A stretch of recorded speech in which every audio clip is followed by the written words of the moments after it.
Welcome to another PureRead audiobook. It's wonderful to have you with us. Before we get started, please like and subscribe to our channel and share it with friends. Supporting us in this simple and easy way ensures we can continue adding more delightful audiobooks for your listening enjoyment. The following story is copyrighted PureRead Limited, the home of books you can trust. Now, sit back, relax, and enjoy. Sarah of the Slums. A heartwarming Victorian saga romance by Eleonor Cornish. Prologue. There was a cry, a pained, piercing, awful cry that rose above even the relentless whining of the trapped pulleys and grinding gears of the machine. The women gathered around the device began to shriek. Several took alarmed steps backwards. One ran right to the far end of the factory floor and cowered fearfully. Two of the older women, with missing digits on their hands, rallied themselves. They pushed down onto their hands and knees, peering into the dark beneath the machines and spying the body trapped within. Laura, Laura, the women called out, but all they got in response was more screaming. Can you see her? Can you reach her? I have no idea, one of the women said, pushing back up from under the machine, her face grim and stony. She's flailing like mad under there and not listening to a word. Oh God, please help us. The woman who had just pulled herself up frowned at the way her factory sisters stepped back from her. Only when she noticed the smear of blood staining her apron did she realize what had alarmed them. She looked back to the machine, eyes wide as she saw a visible pooling of dark red just beginning to trickle out onto the tiled floor by their feet. Hasn't anyone found the foreman yet? Boys, we need you under there now to help her out. Break the machine if you like, but we need to get her out now. The ant-like workers ceased their usual labors and scurrying moved in a mix of panic and uncertainty as they gathered around the growling and broken machine that had taken one of their own prisoner. Laura Price. The woman was a good enough worker, talkative and pleasant, though somewhat overbearing when it came to her children. If you got her started on that topic, you were likely never to hear the end of it or get a word in edgewise. Any excuse Laura had to talk of her three gorgeous and wonderful boys she would take with barely concealed enthusiasm. The way she spoke of those three, anyone would think she was the proud mother of blessed saints. Though it was perfectly natural for a mother to dote upon her children and to think the world of them, Laura Price took it to excess.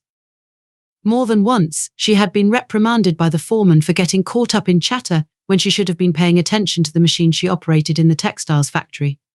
Now, she was paying an even greater price for her carelessness. Laura had just begun launching into another of her stories of her darling little one's escapades when her machine had begun to jam and stall.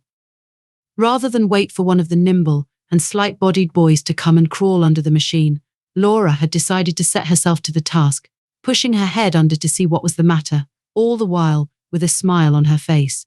She was still to be heard talking about her boys when something went terribly wrong. By the time the woman had been pulled out from the claws and dagger-like appendages of the broken-down machine, she looked like a victim of Jack the Ripper himself. Those who saw her screamed, and the foreman had to almost beat the other women to return to their stations and continue work, or else mop up the mess of blood left on the floor. She was borne on a crude stretcher made of linen sheets and carried awkwardly, by those women whose stomachs could stand the grisly sight before them, into the foreman's office where they awaited a doctor. She'll be dead before anyone can even arrive to look at her. We should call a priest. She's not dead yet. If anyone has a reason to fight for life, it is her. Got her 4 kids to look out for, and no woman is more attached to her children than she. You mark my words, she'll fight and cling to life for them. 4. I thought it was 3. She has the girl too. Never talks about her eldest as much as she does the boys. The women attending the bloodied and unconscious Laura Price kept their conversation going as best they could. They needed a touchstone of normalcy, something wholesome to keep their minds steady as they tried to stem the bleeding that seemed to be coming from 100 lacerations and cuts to Laura Price's lower body.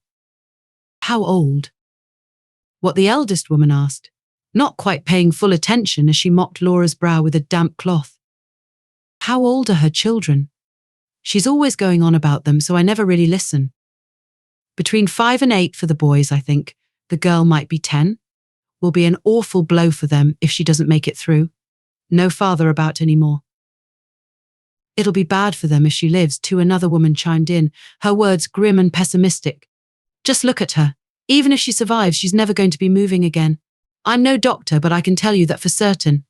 I wouldn't want to survive this were I in her shoes. 4 children left to care for a crippled mother. Or a dead one. Whatever will become of them, I ask you. Chapter 1. Ma.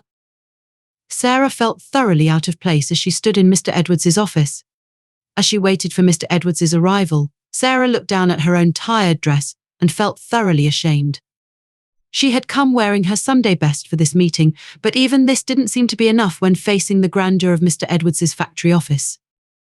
As she considered the conversation to come, she wondered if she should look to apologize to the master for tainting the space in which she now stood so awed and humbled. Everything in the room was both foreign and familiar to her all at once. She could identify every item in the room: chair, table, paper, pen, ink, books, but had never seen such commonplace items made to such ornate and luxurious standards. Every time her eyes moved to the floor, she became distracted by the rich, detailed designs of the carpet rug that formed a neat box around the great table. It was deep and plush, the legs of the desk sunk into the material by a good half an inch. Needless to say, Sarah took great care not to stand anywhere near the edge of that magnificent, black and red patterned luxury. She felt sure the office itself had to have its own dedicated attendant whose sole purpose in life was, hour by hour, to eradicate every mote of dust and speck of dirt that might invade the hallowed walls of the master's office. Of course, even dressed in her Sunday best, Sarah had not expected to be dealing with the factory master himself that afternoon. She had expected to meet with the foreman, and that prospect alone had left her nervous enough. To meet with the owner added complexity and fearfulness to matters that Sarah despised. The matters she had come to discuss were distressing enough. The last thing she needed was the difficulty of trying to maintain her best decorum while pleading her case. As a myriad of doubts and fears mingled with the awe-inspiring visions around her, Sarah Price felt her mind becoming thoroughly lost. Her private contemplation began to take over her senses, making her numb to the sounds of industry coming from outside the confines of the decadent space she stood in. Compared to the dreary factory floor with its ever-whirring machines and tired, expressionless workforce standing at their stations, this room was like stepping out of reality and into heaven. And then reality brought her back with a jolt. The door to the office opened, and Sarah jumped at the sudden intrusion on her thoughts. She turned to see a lady of the utmost refinement and poise enter into the room, moving over to a leather lounge chair that dominated the eastern wall. Her heeled shoes, hidden under the petticoats of her gently sashaying olive dress, set a rhythmic beat as she walked around the room, taking the longest route to reach the lounge chair. She moved right around the central desk, not caring to slip too close to Sarah as she walked. Sarah watched as the woman took her seat, wondering if the elegant lady had taken lessons in the art of sitting down. She sat with such precision, her back straight and poise perfect. It was hard to explain just what it was in her manner that was so impressive, but Sarah knew she would never see another woman take to a chair in quite so fashionable and artistic a manner ever again in her life. A tapping sound from behind her brought Sarah's focus away from the woman before she could be accused of staring rudely. This time, the noise came not from shoes alone, but from the distinctive clack of a cane on the hardwood floor. Sarah straightened her back, rigid as a ruler. Though she wished to look on the master's face, she forced herself to stare straight ahead, eyes on the black leather chair ahead of her. The man took off his hat, laying it and the cane on the right side of the desk, and ruining the perfect symmetry of his neatly stacked papers and utensils. Sarah bowed her head respectfully as the man looked at her. Still, even with her eyes trained on the carpet, she noticed a few things. He was a younger man than Sarah had expected. His hair was light brown and his face round, and a little chubby. He was by no means unhealthy, but he had that slight paunch that Sarah noticed on certain upper-class gentlemen on the rare instances she caught sight of them. "I apologize for making you wait, Miss Lucas, but I was advised by the foreman that I should hear this young girl's case. A ghastly business." "Oh, it is quite all right," the smart-looking lady returned in a voice whose every inflection and uttered syllable seemed flawless. "Now, you are Miss Laura Price, am I correct?" the gentleman asked, folding his arms across his chest as he looked at his visitor. It is actually Sarah Price, sir." "Laura Price is my mother," Sarah corrected, fearing that she should perhaps have let the error stand rather than presume to correct the gentleman. "Yes, indeed," the man replied, cheeks flushing a little as he seemed to give a nervous glance to the woman opposite. "You have my deepest sympathies for the incident that saw your mother confined to her bed. I was most distressed to hear of it, and I insisted that I should be the one to review the matter and ensure your family were taken care of in this difficult and trying time. Tell me, is your mother recovering well? Will you send on my best wishes for her recovery?" Sarah was humbled and, honestly, a little taken aback by the generous and caring spirit of Mr. Edwards. Sarah had never heard her mother speak much of the factory owner, but no stories of him painted him as particularly giving in nature. I thank you for your concern, sir. I will pass on your good wishes to my mother. I am sure she will be most grateful to receive them," Sarah replied. Honestly, her mother would not care one jot what wishes her employer had for her health, not unless Mr. Edwards was also willing to pay for a better doctor to ease her pain. Still, she would not dare to speak so freely with the man. She needed his patronage and goodwill and counted her blessings that she had caught him in such good humor. "Now, I have it on good authority from the foreman that you are looking to take over your mother's position at the factory. I will admit, we do not normally employ girls of your height and age for her position. Children, such as yourself, are best used in clearing the machinery when there is a clog or a break and so forth." Sarah nodded, looking down at her own slender and delicate fingers that were even now wringing the fabric of her dress nervously. She was older than she looked, nigh on 11, but had not grown quite as fast as other girls her age. She was sure the gentleman mistook her for 8 or 9. "I suppose, if I were to put you to work with the other children, there would be some issue regarding the pay." "Why, yes," Sarah admitted, her face flushing redder still as she tried to negotiate with the man so completely superior to her in wealth and consequence. "My mother's income was enough to keep our family happy and content," Sarah assured, though to call their living content was something of an exaggeration. "Unfortunately, now that mother can no longer work and requires daily care at home, I must look to find work of comparable pay. I have younger brothers, but they are not yet old enough to work and must remain at home to look after our mother in her current state." Of course. A most difficult time for your family indeed," Mr. Edwards acknowledged. "And I want you to rest assured, Miss Price, that I shall do all within my power to look after you and your family at this distressing time." "You will?" Sarah's eyes grew round in equal parts with shock and delight. She was at a loss to understand just what had put the man in such a generous mood. Still, she thought she had an inkling as to his motivations as she noticed his gaze fall routinely back to the very smart and beautiful Miss Lucas. The way he looked to her, it was almost as though he were seeking her approval. Sarah did not know much about the ways of love and courtship, but she knew enough to understand when a boy was going out of his way to impress someone. This was such a time. Miss Lucas, disinterested and aloof, was the clear object of Mr. Edwards' affections, and he was no doubt hoping a display of generosity would go some way to proving his worth. Sarah had no idea if his gambit was working. There was no outward sign or display from Miss Lucas to suggest she was paying the matter much attention. Then again, Sarah didn't care what Miss Lucas thought, just so long as the master was as good as his word in looking after her family. "We shall look to put you into your mother's vacant position, Miss Price, and at the pay your family are accustomed to receiving. From time to time, though, you may still be called upon to go under the machines and see to any problems that arise, as would be expected of someone of your age." "That is indeed most generous," Sarah said at once, not wishing to show the slightest hint of ingratitude. In truth, she might have preferred Mr. Edwards to send a physician, or perhaps give an extra payment to help look after her mother in the short term. But Sarah was a realist. For all her wishing, she knew she was lucky to be given even this much consideration by the factory owner. Had she dealt with the foreman, had Mr. Edwards not been looking to impress the fair Miss Lucas, she could well have come out with much less for her troubles.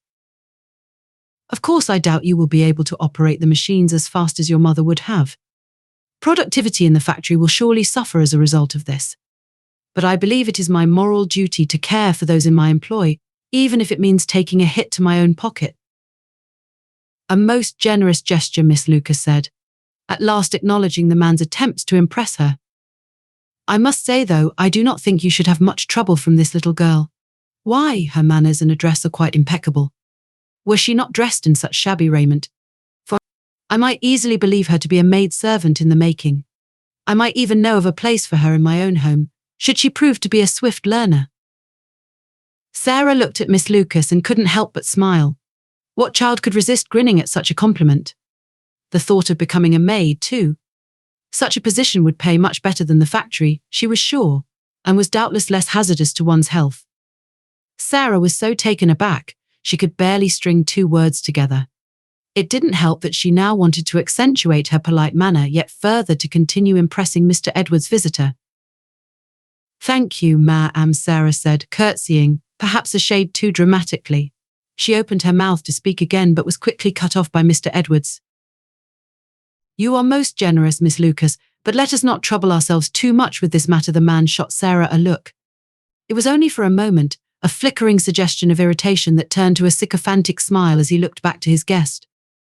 "Miss Price will be more than taken care of and happy here in her mother's position.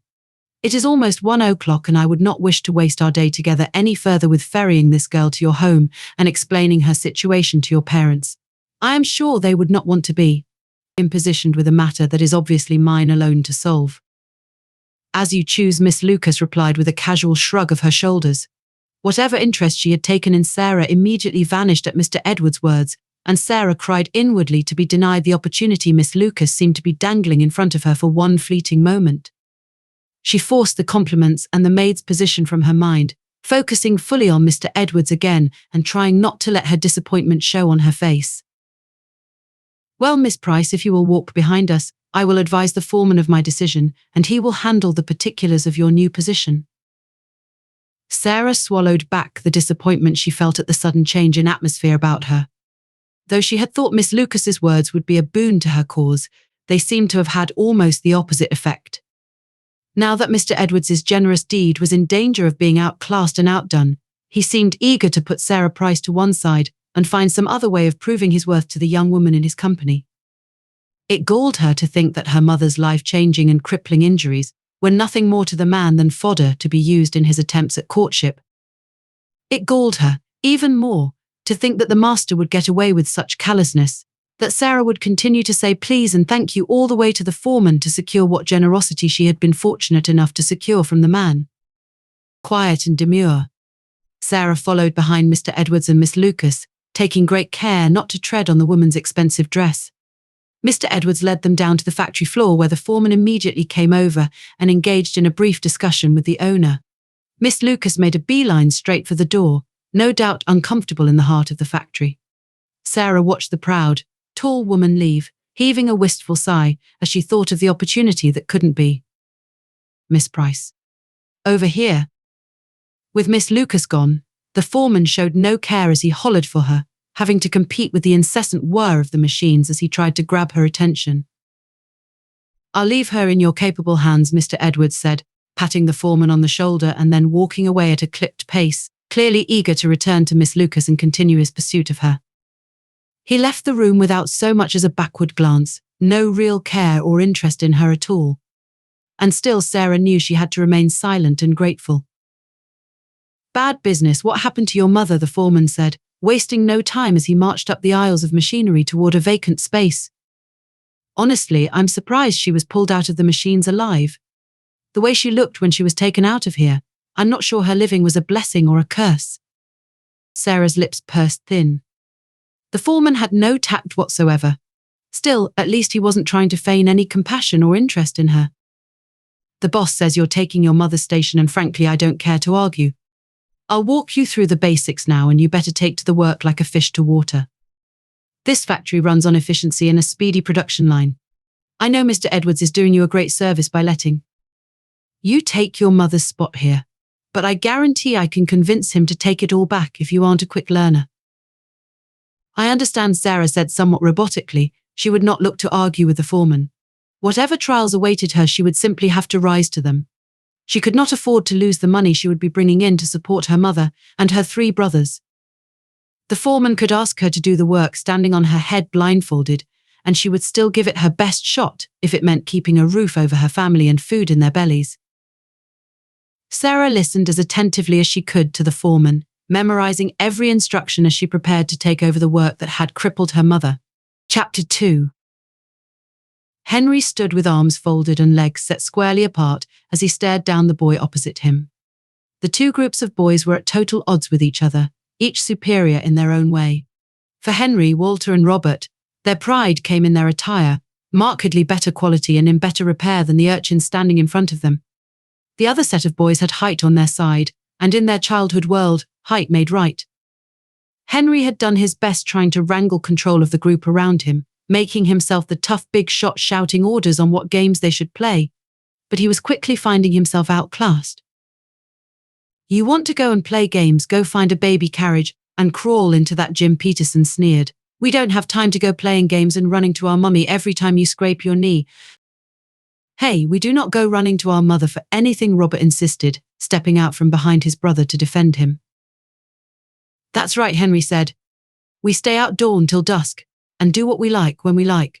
We don't need anyone looking out for us. So what if we play games from time to time? We just do what we want when we want. Nothing wrong with that, is there?" The taller boys looked to each other again, then looked to their leader to continue proceedings while they sat back and watched in amusement. "Well, if you just do what you want when you want, there's nothing wrong with that," Jimmy said with a shrug.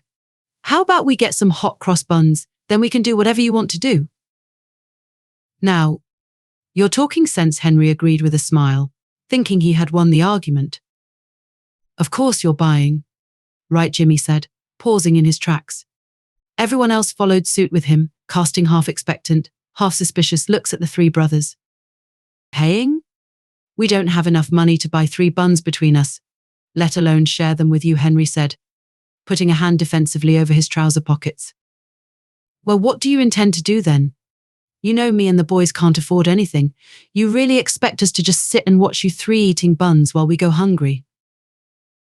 "What else can we do?" Henry asked, almost pleading. "Didn't you just say you boys do what you want when you want?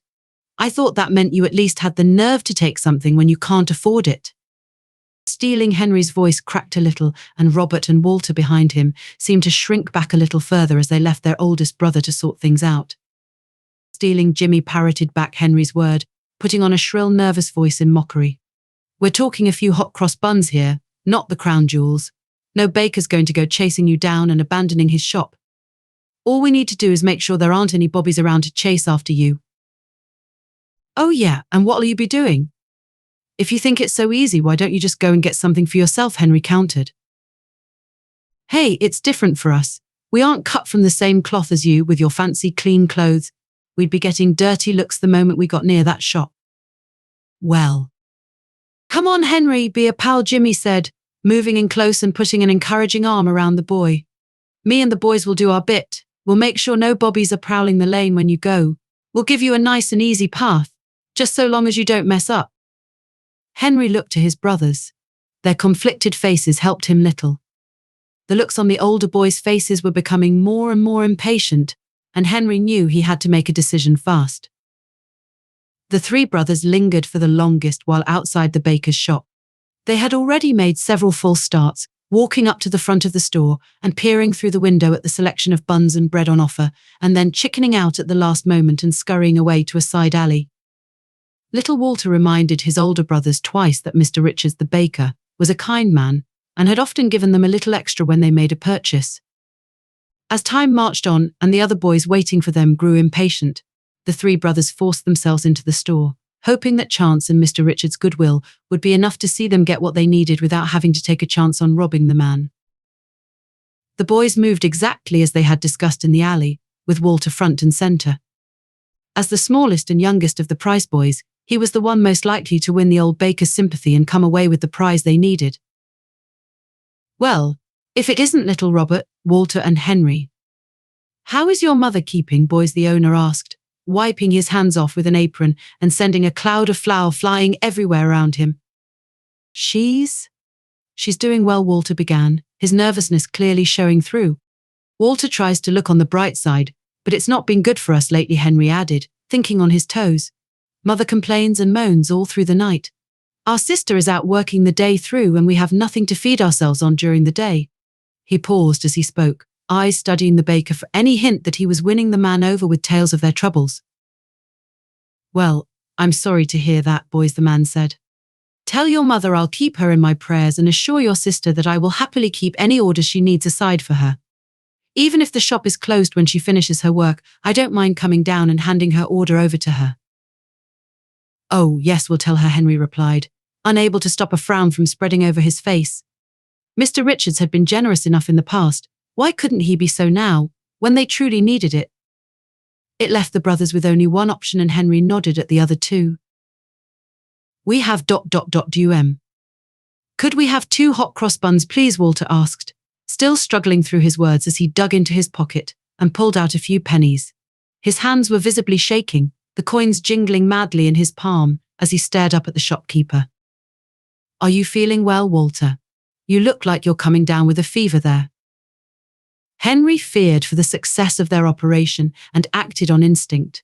Stood by the front window, where Mr. Richards had laid out his loaves and wares for display, Henry feigned a trip. It wasn't much of a fall still. He splayed his arms wide over the display, knocking over multiple loaves, rolls and buns across the bakery floor. "Hey, watch it. What is up with you boys today?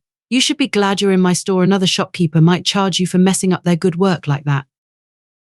Henry looked past the irate baker to his 2 brothers, Robert moving behind the counter and grabbing as many hot cross buns as he could carry, not looking at all subtle.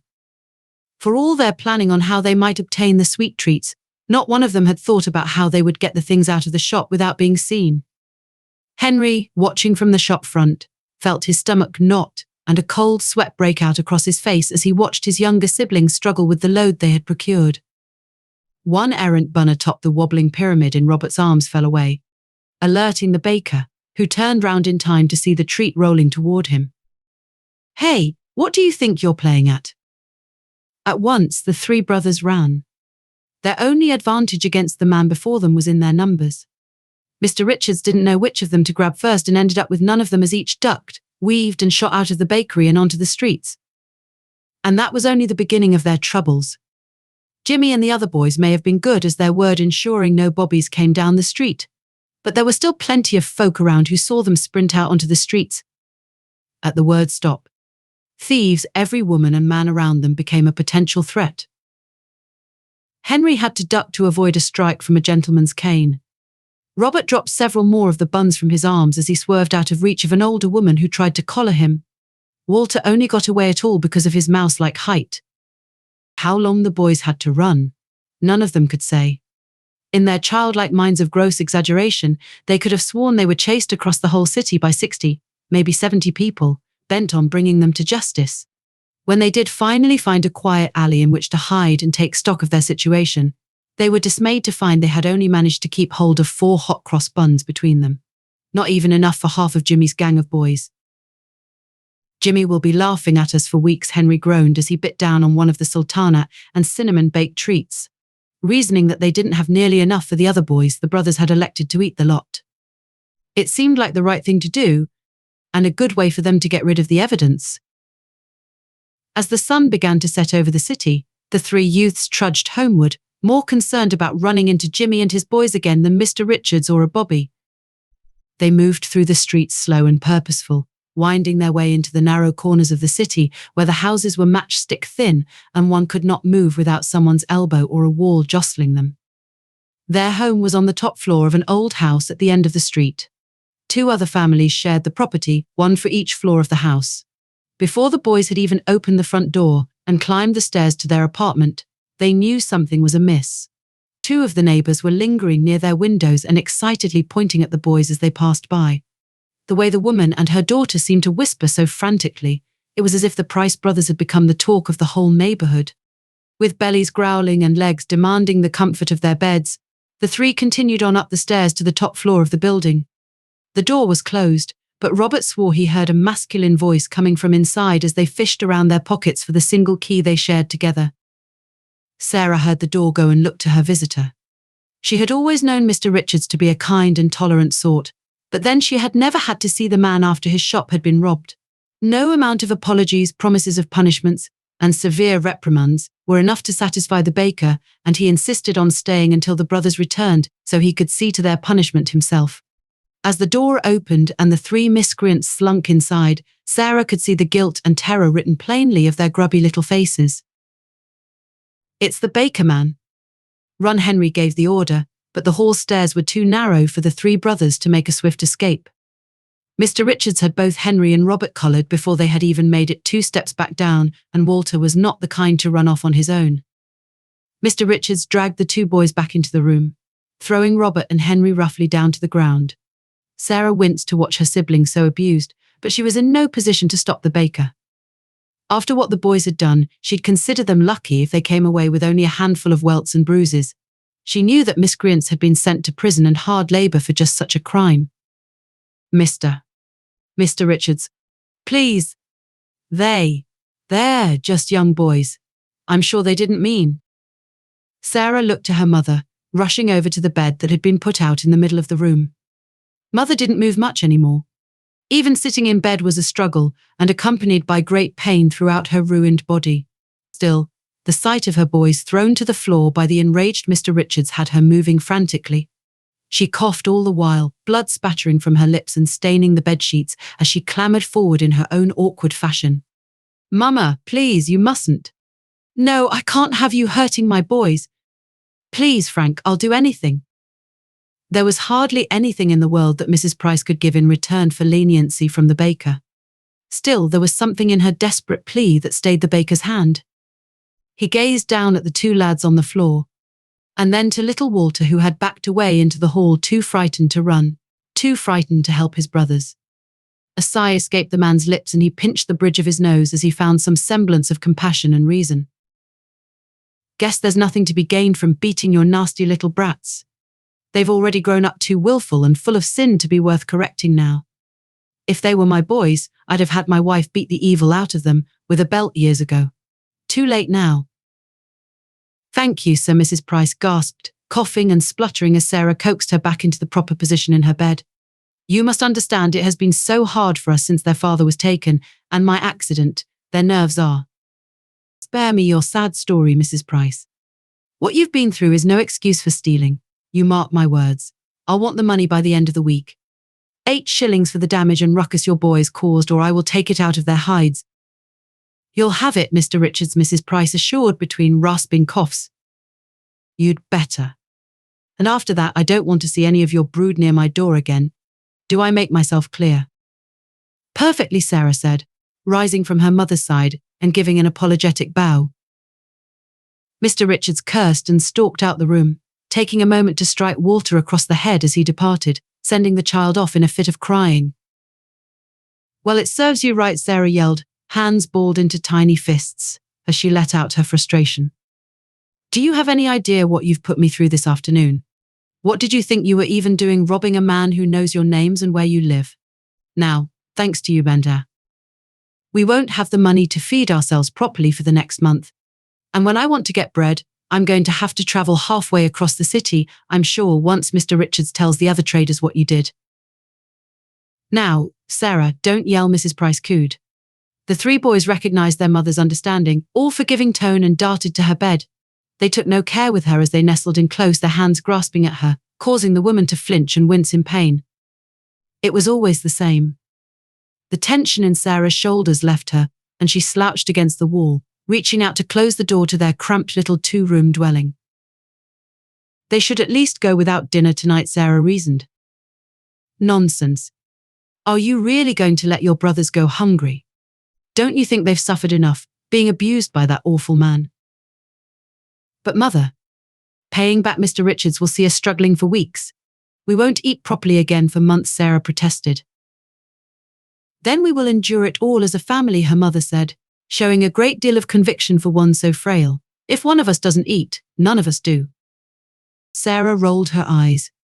She knew well enough that there was no arguing with her mother. If she tried to deny the boys their evening meal, her mother would only kick up a fuss and refuse to eat herself.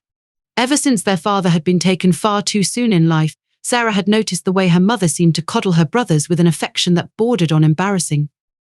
Even as the boys grew and their mischief became obvious to all, Mrs. Price would find ways to defend them and excuse their behavior. They were her precious boys, each of them a reminder and a shadow of the love she had lost all too soon. She was useless with them even before she had been crippled. But at least in those days, Sarah had been at home to watch them and keep them from the worst of trouble. Now, Mother could do little else but let the terrors run feral through the streets during the day. Sarah had tried to convince her mother that Robert and Henry were old enough to work, but she wouldn't have it. Sarah felt tears of frustration welling at the corners of her eyes as she watched her nightmare brothers clinging to their mother. Henry, in particular, wore a most irritating smirk on his face as he looked out at his older sister from his place of safety. Though Sarah didn't care to think of it, she knew in her heart that the boys would not be able to enjoy their mother's protection for much longer. "I'm going out for some air," Sarah said at last. "I'll make dinner when I get back, but don't expect much, any of you," she warned. Needing time alone to work off her frustrations, Sarah opened the front door again, stepping out onto the landing and slamming the door behind her so aggressively that it sent a small plume of dust drifting up from the skirting boards. That night, Sarah spent a long time sitting up in bed staring out the window to the waxing moon.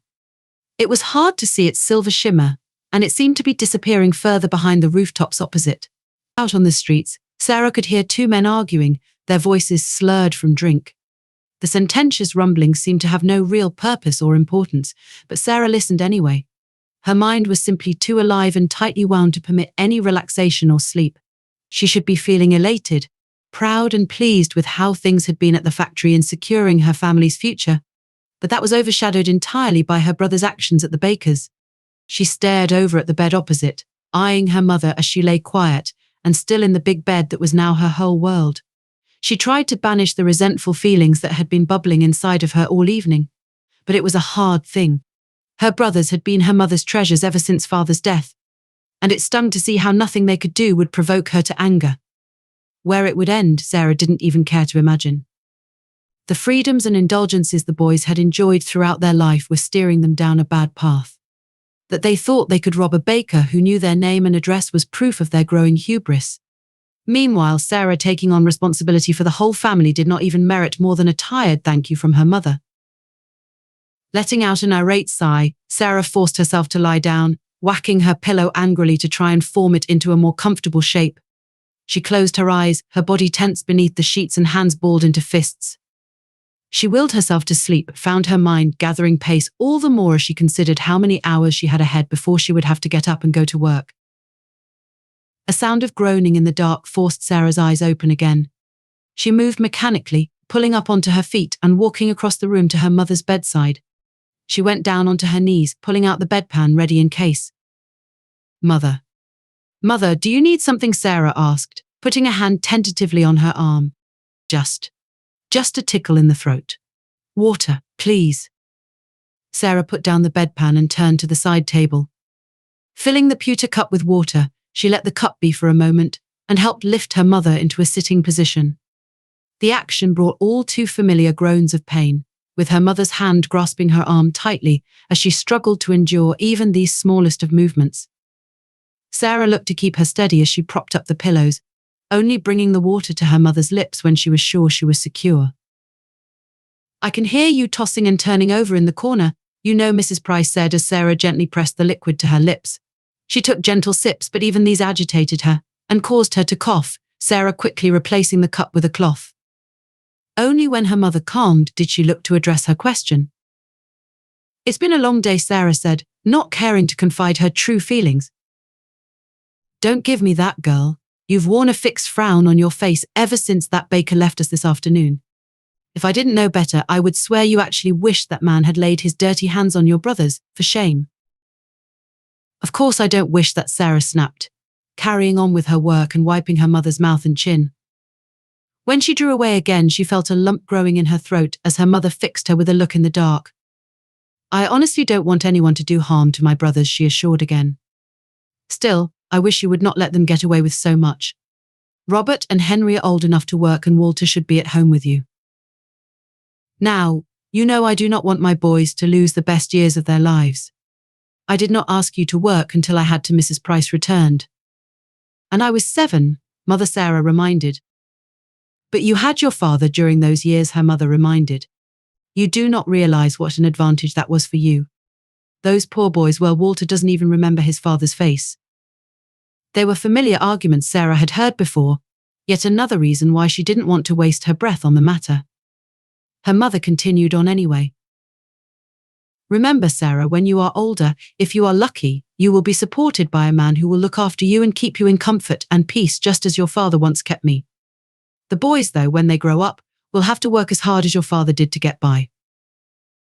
Yes, Mother Sarah replied in a manner that let her know she was no longer truly listening. You know, dear, I'm not long for the world. Don't speak like that, Sarah ordered, her voice curt and sharp. It's the truth, Mrs. Price insisted, letting herself ease back down into the pillows. It won't be long, and you will only have your brothers left. Maybe then you will come to cherish them the way I do, understand how important the ties that bind really are. Sarah made a non-committal sound in the dark, her lack of an answer giving her mother cause to sit up a little taller. Now, you listen to me, young lady. I don't know where this spiteful attitude has come from, but you will look after your brothers when I'm gone, won't you? It's your duty as their sister, and also my dying wish. Enough about dying, Sarah said, trying to force her mother to lie down so she could return to her bed. Mrs. Price didn't let her, reaching out and gripping her daughter's arm.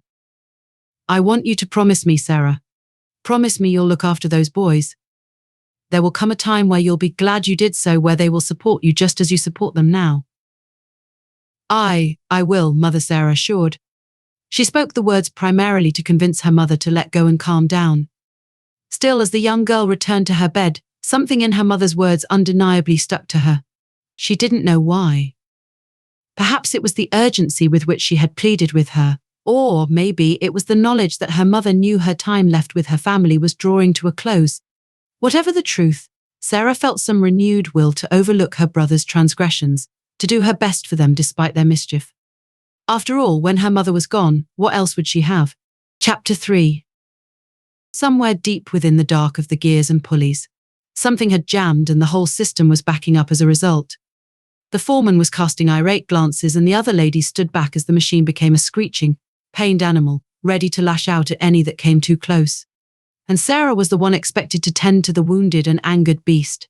She lay on her stomach, staring into the dark ahead of her like some caver preparing for an expedition into an unknown dark tunnel.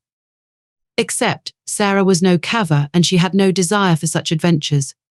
As she listened to the demonic noises coming from inside the machinery, all she could think of was her mother, the scars that riddled her body after the accident, her mangled legs that were rendered useless forever. Sarah had visions of herself laid out in bed, condemned to a slow and agonizing existence of pain and boredom as she too waited for death as her mother did. Come on. What's going on here? What's the hold-up? The foreman marched over and Sarah glanced at his polished shoes as he came to a halt before her. A fat lot of good you're doing lying down on the floor staring at the machine. This isn't nap time. Get in there and sort out the problem. Must be a fabric jam again. Get it before any of the gears break apart. The foreman was irate, shouting, but still Sarah did not move. Though he was a fearsome and foreboding man, she feared the machines more. Even if the foreman were to take her into the office and beat her for laziness, there was no earthly way he could inflict on her the kind of injuries the unfeeling machinery was capable of dispensing. Did you hear me, Miss Price?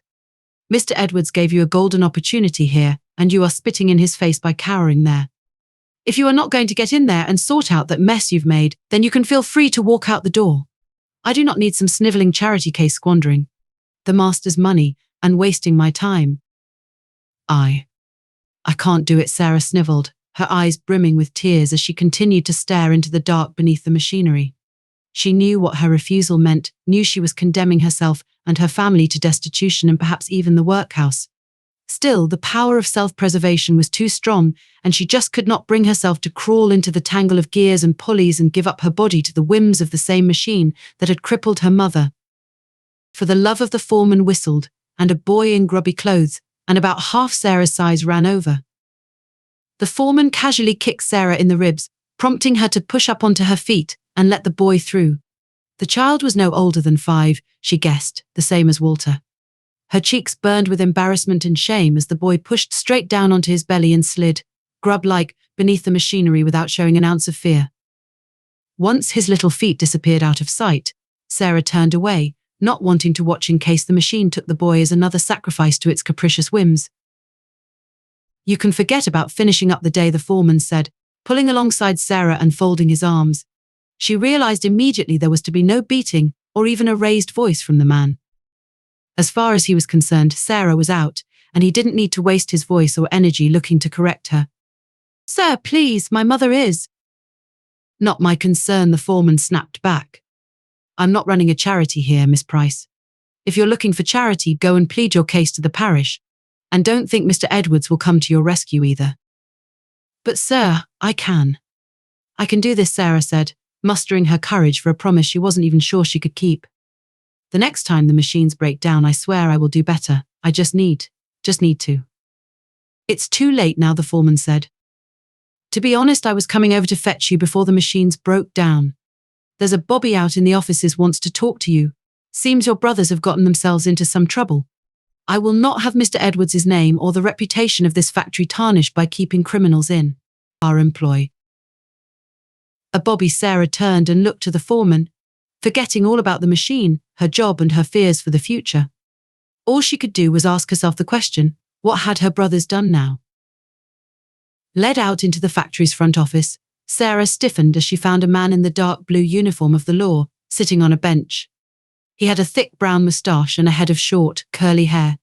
His eyes were sharp and narrow, and his lip pulled into a worrisome scowl as he took in Sarah. Picking up his hat and holding it under the crook of his arm, the officer stood and took 3 smart steps forward. This is the girl, then? Yes, sir, the foreman said with a gruff nod. Feel free to take all the time you need with her. She isn't welcome back in the factory now anyway. The officer shot Sarah a judgmental glance, raising a brow as though he expected such a report. Well, seems I'm dealing with an entire brood of bad apples. How can I help you, sir? Sarah asked, trying to maintain a polite composure. Your brothers are Walter, Robert and Henry Price, correct? Why, yes, sir, Sarah said with a nod. What has happened to them, though? It was the worst thing imaginable to think for one's own siblings. Sarah prayed the 3 little troublemakers had been victims of an attack or accident. The last thing she needed was for any of them to have been caught on the wrong side of the law. Miss Price, your brothers were caught trying to pull a job on a fishmonger out near the river. Seems they were working with a group of boys a little older than them. We've seen their type of game before. Your brothers ran a distraction while the older youth slipped round the back of the vendor's stall and took his lockbox. They didn't. After Mr. Richards, Sarah's mouth was agape and she shook her head in disbelief. How could they have been so stupid, and after being caught by Mr. Richards only a few weeks before? I take it then you know of your brother's crimes. If you've been encouraging their thievery, then you and your whole family will be hauled to the magistrates along with them. What? No. That is not what I meant at all, Sir Sarah assured, putting up her hands and shaking her head more vehemently than before. Please, my mother is very ill, left crippled from an accident in this very factory. I have been working here in her place, and it has left no time for me to watch my brothers. They must have fallen in with a bad crowd, but they have never acted this way before. Idle hands are the devil's plaything, the officer observed, straightening up and taking a deep breath that swelled his ample chest beneath his uniform.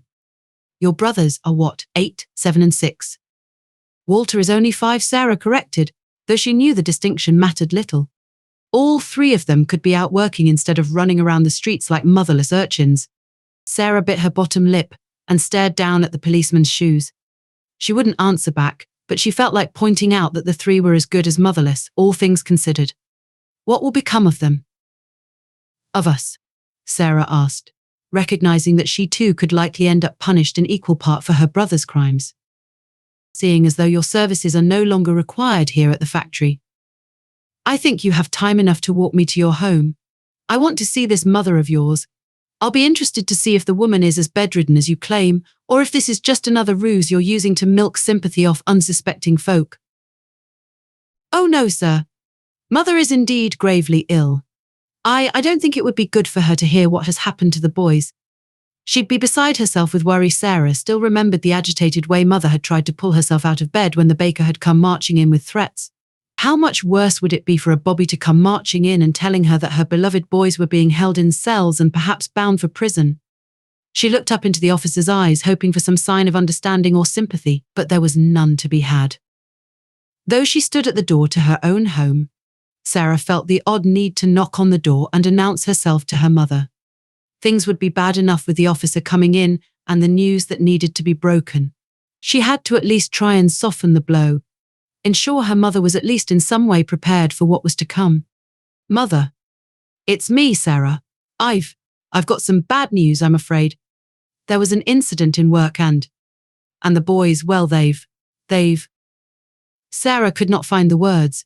She bit her lip, her fingers fidgeting with the fabric of her dress, twisting it in her hands as she tried to think of some way she could explain herself. The officer behind her had no time for it. "Come on, I don't have all day," the man said, pushing the door wide open and stepping inside, as if he was raiding some thieves' den. "Listen up in here, I'm Constable Thomas Cooper and I'm—" "Oh no." At first, Sarah didn't know what was the matter. The officer who had stepped in so full of bravado and confidence was stopped in his tracks, turning about and gagging as he stepped back into the hallway. Sarah frowned as she tried to look past him, not immediately understanding what had caused his change in demeanor. He might have caught her mother while she was struggling to use the chamber pot. Those few who had been forced to see her injuries in any detail had their stomachs turned by the sight, and so it was understandable that the constable might have had some difficulty looking at her.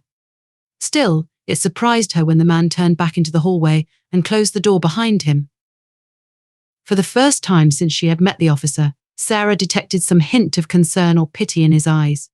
He bent down onto one knee, drawing himself to her eye level, but casting a nervous look back to the closed door behind him. "Are you quite sure this is your address?" "Well, yes, of course it is." "And your mother was alive and well when you left for work this morning?" Sarah's face grew stony, and she had the oddest feeling come over her as she seemed to understand just which way the conversation was leaning. Her mother was dead. It felt like it should come as a shock, that she should be moved by grief and burst into tears in an instant, but she did not. In a strange, almost horrible kind of way, Sarah felt the strangest feeling of relief. She felt relief that her mother would not have to learn that she had lost the job they needed to get by. She was relieved she wasn't around to hear of her boys being arrested or brought to agitated panic by the officer who threatened them with the workhouse or worse. The doctor had warned from the first that she was not long for the world, even with the best of care. Death was a matter of when, and not if, and there was the strangest feeling of peace to know that her mother had at last found rest, that she had found it before she could witness her children's lives crumble to ruin before her tired eyes. Perhaps you had better wait downstairs," the officer said, his voice strangely gentle now. "I will look things over here and come to collect you in a little while." Sarah trudged down the stairs, leaving the officer alone to deal with her mother. She was glad of it. She did not want to see her mother lying limp and lifeless in her bed. She feared such a sight would bring the loss home to her, overwhelm her in a way she could ill afford. Sarah needed her wits about her and her mind sharp to navigate whatever was to come next. Out on the street, Sarah paced back and forth, turning over in her mind what might happen for her and her brothers now. There were no certainties. Robert, Henry and Walter were held in police custody and their fate hung in the balance. If they were lucky, their mother's death might stand in their favor. It had already softened the officer who had come to her workplace. Even if the event were to spare them the magistrate or workhouse, there was the question of where they would go next. As she paced the street back and forth, winding a lock of her brown hair between her fingers, she tried to remember the name of her uncle. She had not seen the man during her entire life to the best of her knowledge, but she was confident the man was alive and could be found somewhere in the world. She even suspected he lived in London, but just never cared to visit his sister or know his niece and nephews. Her mother's maiden name was Timpson, and Sarah felt like he might have been called James. If she was lucky, her mother had kept some papers or the parish record books could help her find the man who was most suited to become their guardian. And what if her brothers found no leniency from the law? That thought sent a shudder through Sarah. She had lost her mother already today. She did not wish to lose her brothers as well and be left all alone. All of a sudden, she understood what her mother had tried to say when she warned Sarah that one day she would be thankful for her siblings, that the ties that bind are truly the ties that matter. Her mind whirling a mile a minute, Sarah almost didn't notice the Bobby emerge from her house, his face grim and his head hung low. She only noticed him after finishing another lap of the street. She paused in place, not sure of what she should do, how she should be with the man who earlier in the day had been treating her like a common criminal. She moved toward the man, casting nervous glances as she tried to decide his mood and feeling. "What is going to happen now?" Sarah asked, cutting to the heart of the matter. "Are you going to send my brothers and me to the workhouse?" The officer looked down at her, lip curling as though he was chewing the idea over in his head. It felt like the man was still very much on the fence about how to proceed, his sympathy for Sarah contrasting with his desire to punish her brothers. "Do you have any relatives who can take responsibility for you?" "We have an uncle," Sarah said at once. I think his name is James Timpson. Perhaps this relative might prove a better influence on your brothers and keep them out of mischief. Looking at the situation up there, I can tell your mother didn't have the time to teach them right from wrong. It was most hard on her, Sarah said, not bothering to mention that her mother had never cared to control her boys, even before she had lost the use of her lower body. "Well, we shall see if we can find this uncle of yours. If he'll take you in, maybe I can see my way to turning a blind eye to your brothers for today. If I can be of any help, please tell me what I can do," Sarah said. She had no idea what kind of man her uncle was, but if he could offer her a roof over their heads and instill some measure of discipline in the boys, then maybe this day of tragedy and misfortune could yet be turned into something positive. Chapter 4. Sarah stood in plush surroundings, admiring the finery of the office room where she waited for the master of the house to see her. The thick, red carpet, the sweeping oak desk with its neatly ordered papers, the well-stocked library of books behind it took her back to that dim memory of the factory offices where she had pleaded for her mother's job after the accident. So many years ago now. Sarah had grown up, and she liked to believe she had grown up well. There had been hardships and difficulties. Life with an uncle who did not care for her, or his nephew's presence had presented its own set of challenges, but Sarah had risen to meet them all, each in their turn. She had emerged from the other side as exactly the kind of woman she wanted to be all those years ago in Mr. Edwards's factory offices. Her uncle, Mr. Timpson, accepted his role as guardian without complaint. He demanded Sarah and her brothers work to earn their keep, but was not above using his influence to help them get ahead and find suitable positions befitting their skills. This had been easiest on Sarah, who was already accustomed to the rigors of work by the time she entered her uncle's care. Sensible to her fears of machinery and factories, Mr. Timpson had found Sarah work, first in a tailor's shop that specialized in handmade suits, but then later in servants' positions for various friends who needed the extra help. He looked to her education, too, raising the bar of her knowledge so that Sarah could now even entertain thoughts of one day becoming a governess if she continued down the straight and narrow path her uncle had forged for her. Mr. Timpson's generosity did not come free, though. In return for his aid and the lessons he paid for, he demanded Sarah pay him back with interest. She was an investment, a promising investment that her uncle was confident to sink his finances into. He was hardly wealthy, little more than a bookkeeper to a firm. Still, he had developed a knack for recognizing how to invest his limited fortunes wisely and safely, and, as such, had always been able to live beyond what might be expected for a man of his profession. Of course, Mr. Timpson never took punts on causes he did not believe in, and the opportunities delivered to Sarah were never extended to her younger brothers. Their relationship with their maternal uncle had turned sour within days of their entering his home and had never recovered. Used, as they were, to their mother's indulgent nature, it came as a shock to all three boys when their uncle locked them out of the house one night for running off into the streets to play, when he had expressly ordered them to stay inside and clean. While Sarah worked hard and was rewarded in kind, her brothers opted for a different path. Unable to forget the rose-tinted past they remembered, they labelled their uncle as a fiendish tyrant after having only spent the first months in his care. They fought him at every turn, forcing their uncle to use ever stricter punishments to assert his control. It was a testament to the boys' delusional minds that they held on to their defiance as long as they did, convinced that one day they would win out and Mr. Timpson would give them all the freedom and luxuries their mother had indulged them with in times past.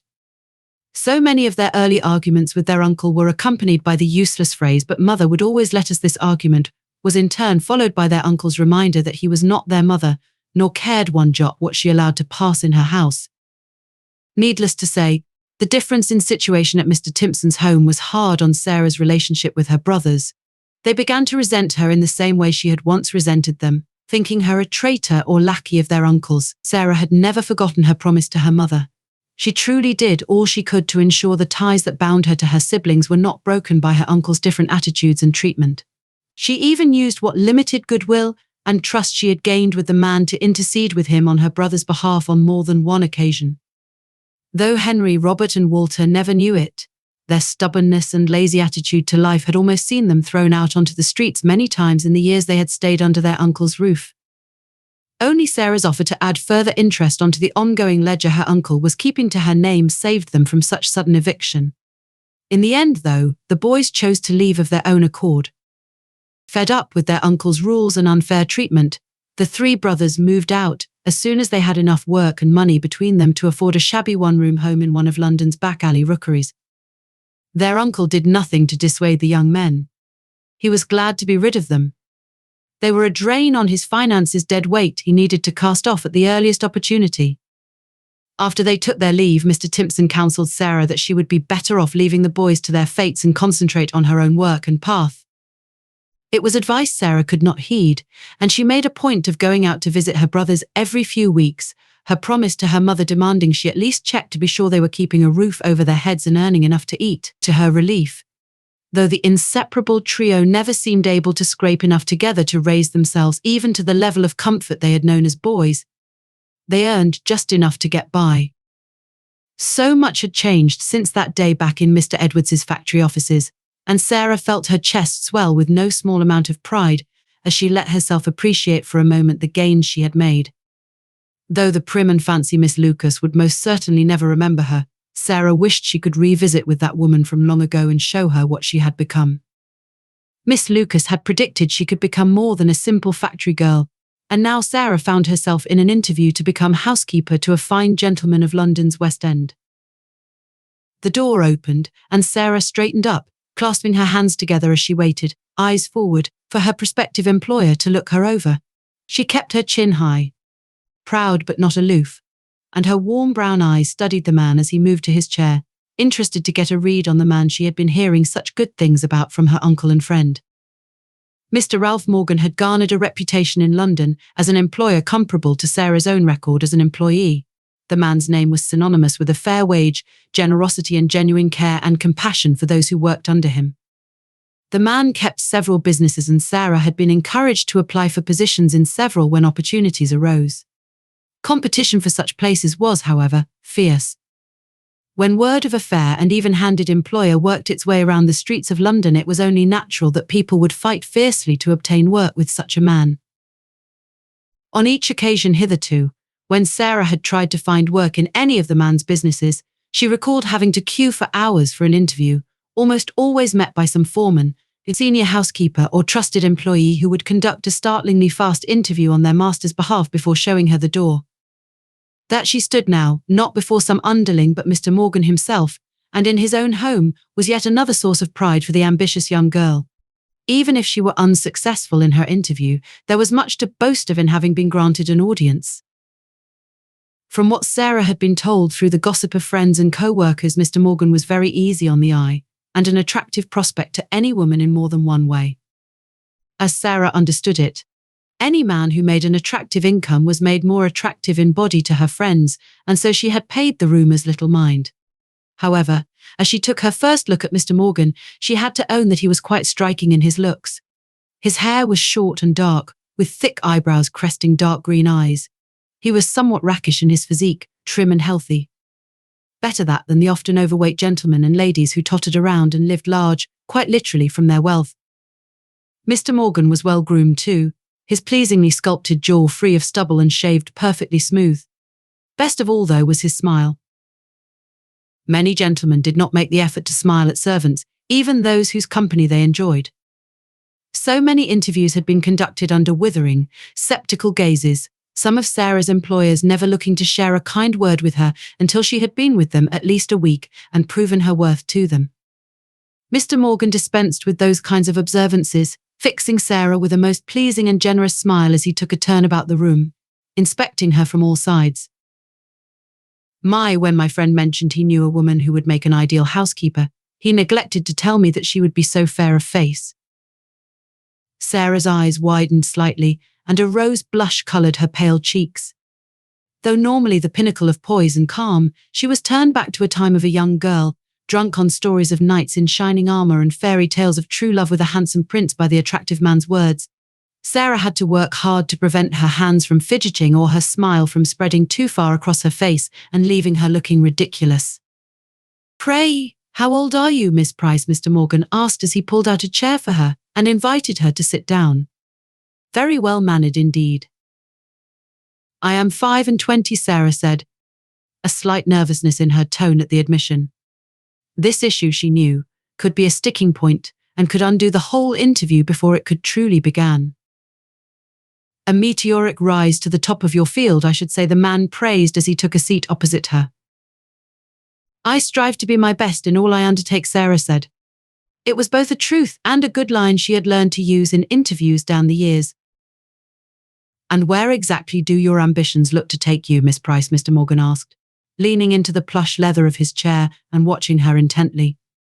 "From what I understand from my friend, you have left behind you a series of broken-hearted shopkeepers, housekeepers and other employers who were all dismayed that they could not keep you. I wonder, Miss Price, am I just another stepping stone on your ever-determined march to greater things? Impressed though I am by your references, and while I am in no way opposed to ambition, that I will confess I am looking for someone who would be loyal to the post I offer. I would not care to go through the business of hiring you and helping you become acquainted with the house and my habits only to have to replace you within a year. Now, tell me, Miss Price, if I were to offer you the position here, would I have your assurances that you would not look to advance yourself higher?" Sarah took a moment to consider the man's words. It was tempting to throw her lot in with the handsome and supposedly generous Mr. Morgan without hesitation, but prudence kept her from rushing straight into a promise that might bind her.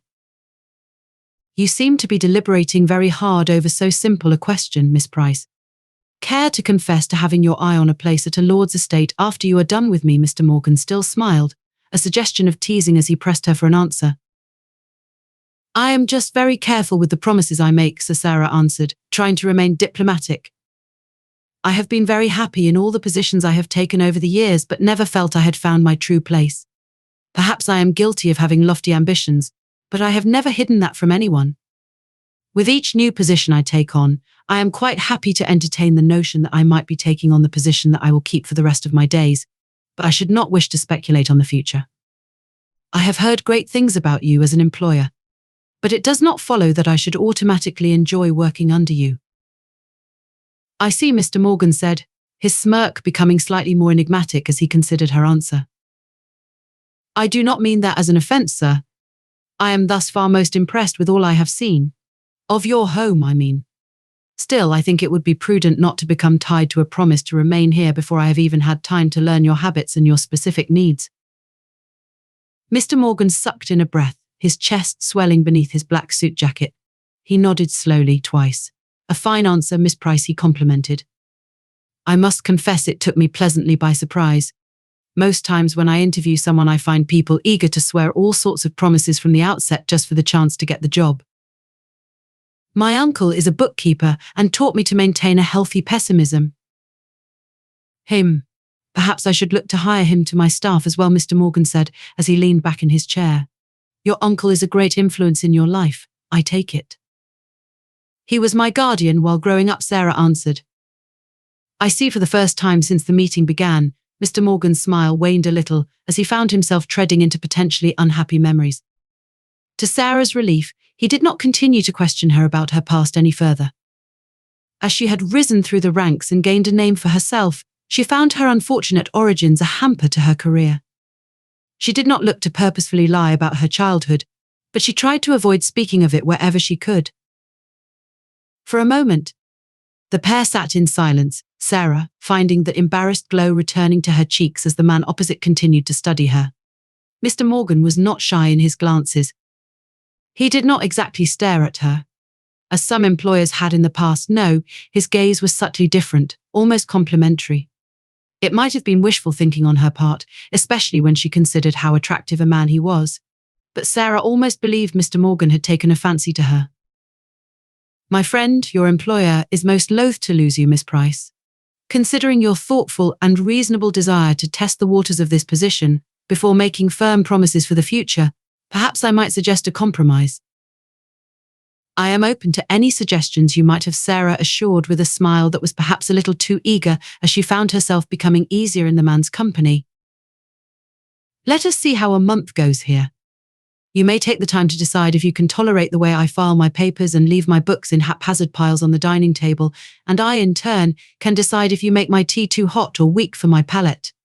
If, at the end of that time, you feel you could be happy working for me, I would like to ask you again if you believe you could work for me in a more long-term, perhaps even indefinite, capacity.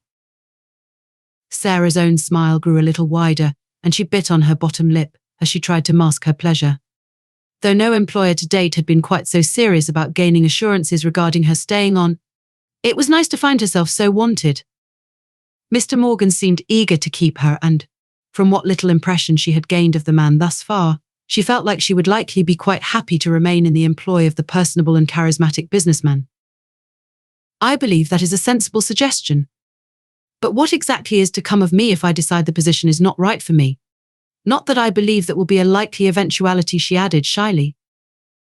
If such a disappointing outcome were to arise, I would ask my friend to return you to his home and the post you will be leaving behind, seeing as how he has intimated most strongly how loath he is to lose you.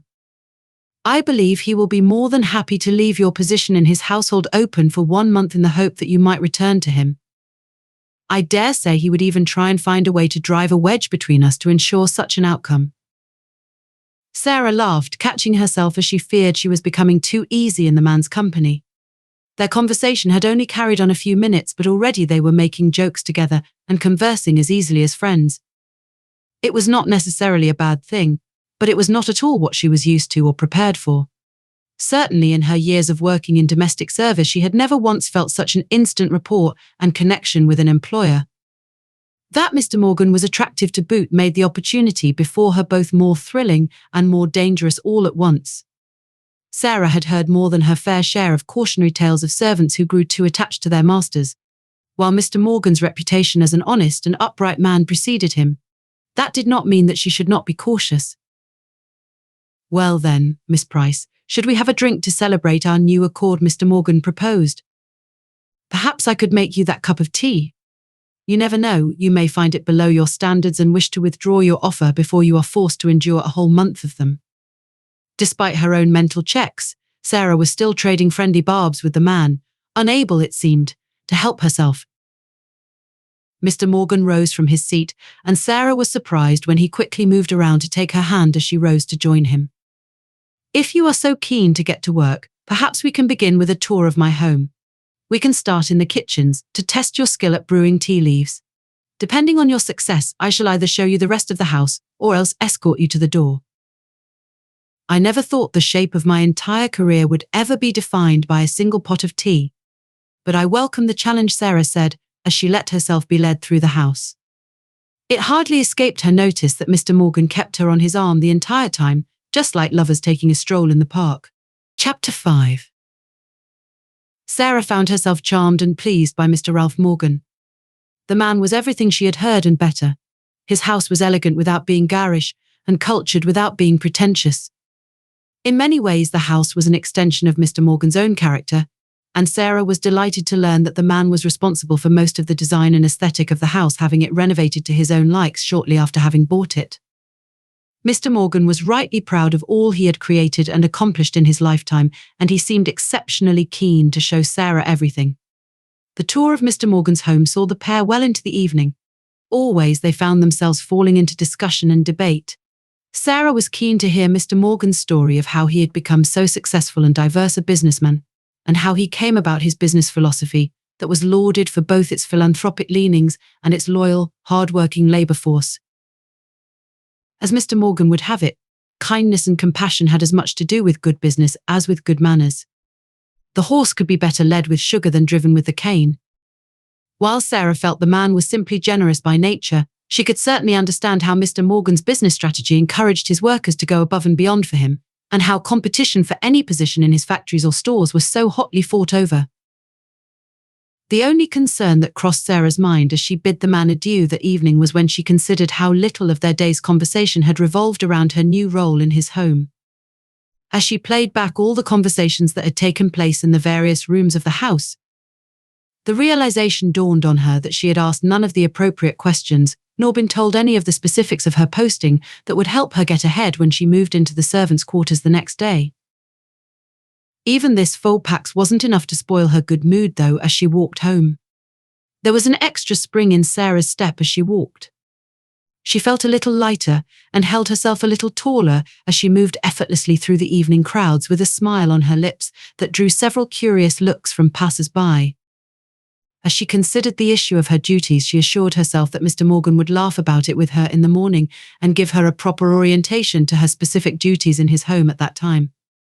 Her smile grew even larger as she imagined making him his first cup of tea and anxiously waiting to see if it met with his very high standards. Yes, working for Mr. Morgan had all the makings of a most successful venture for Sarah. And despite her note of caution in the interview, her conversation with him had made her reasonably certain that she would not wish to advance herself again. If every day working under the man was to be as charming as her interview, Sarah could not think of anything more she could ask for.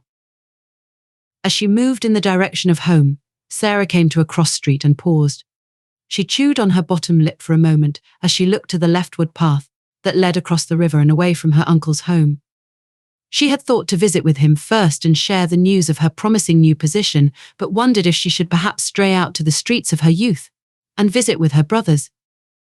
It had been some time since she had last called on them, and it was very likely she would not have the time in the future, once her work as Mr. Morgan's housekeeper began in earnest. Her brothers would be more pleased for her than her uncle. Though Uncle Timpson was perfectly happy to congratulate Sarah on all her accomplishments, his praise always felt distant, disinterested, even as if he was some colleague or work associate rather than true family. Changing her course, Sarah moved down the narrower street, checking that her valuables were secured deep within her pockets as she ventured into the world of her youth. London, as Sarah had discovered throughout her rise in status, was a world of two halves.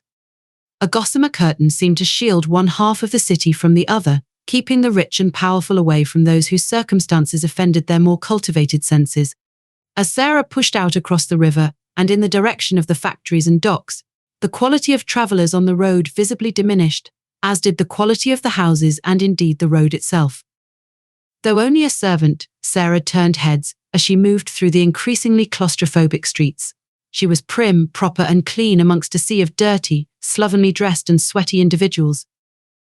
Some eyed her with curiosity, some with envy, others with tired, vacant eyes. A few more sinister individuals looked at her with hunger, and more than once Sarah's instincts warned her she was being followed. Years of living in these same dangerous streets gave her an advantage against those who would seek to do her harm.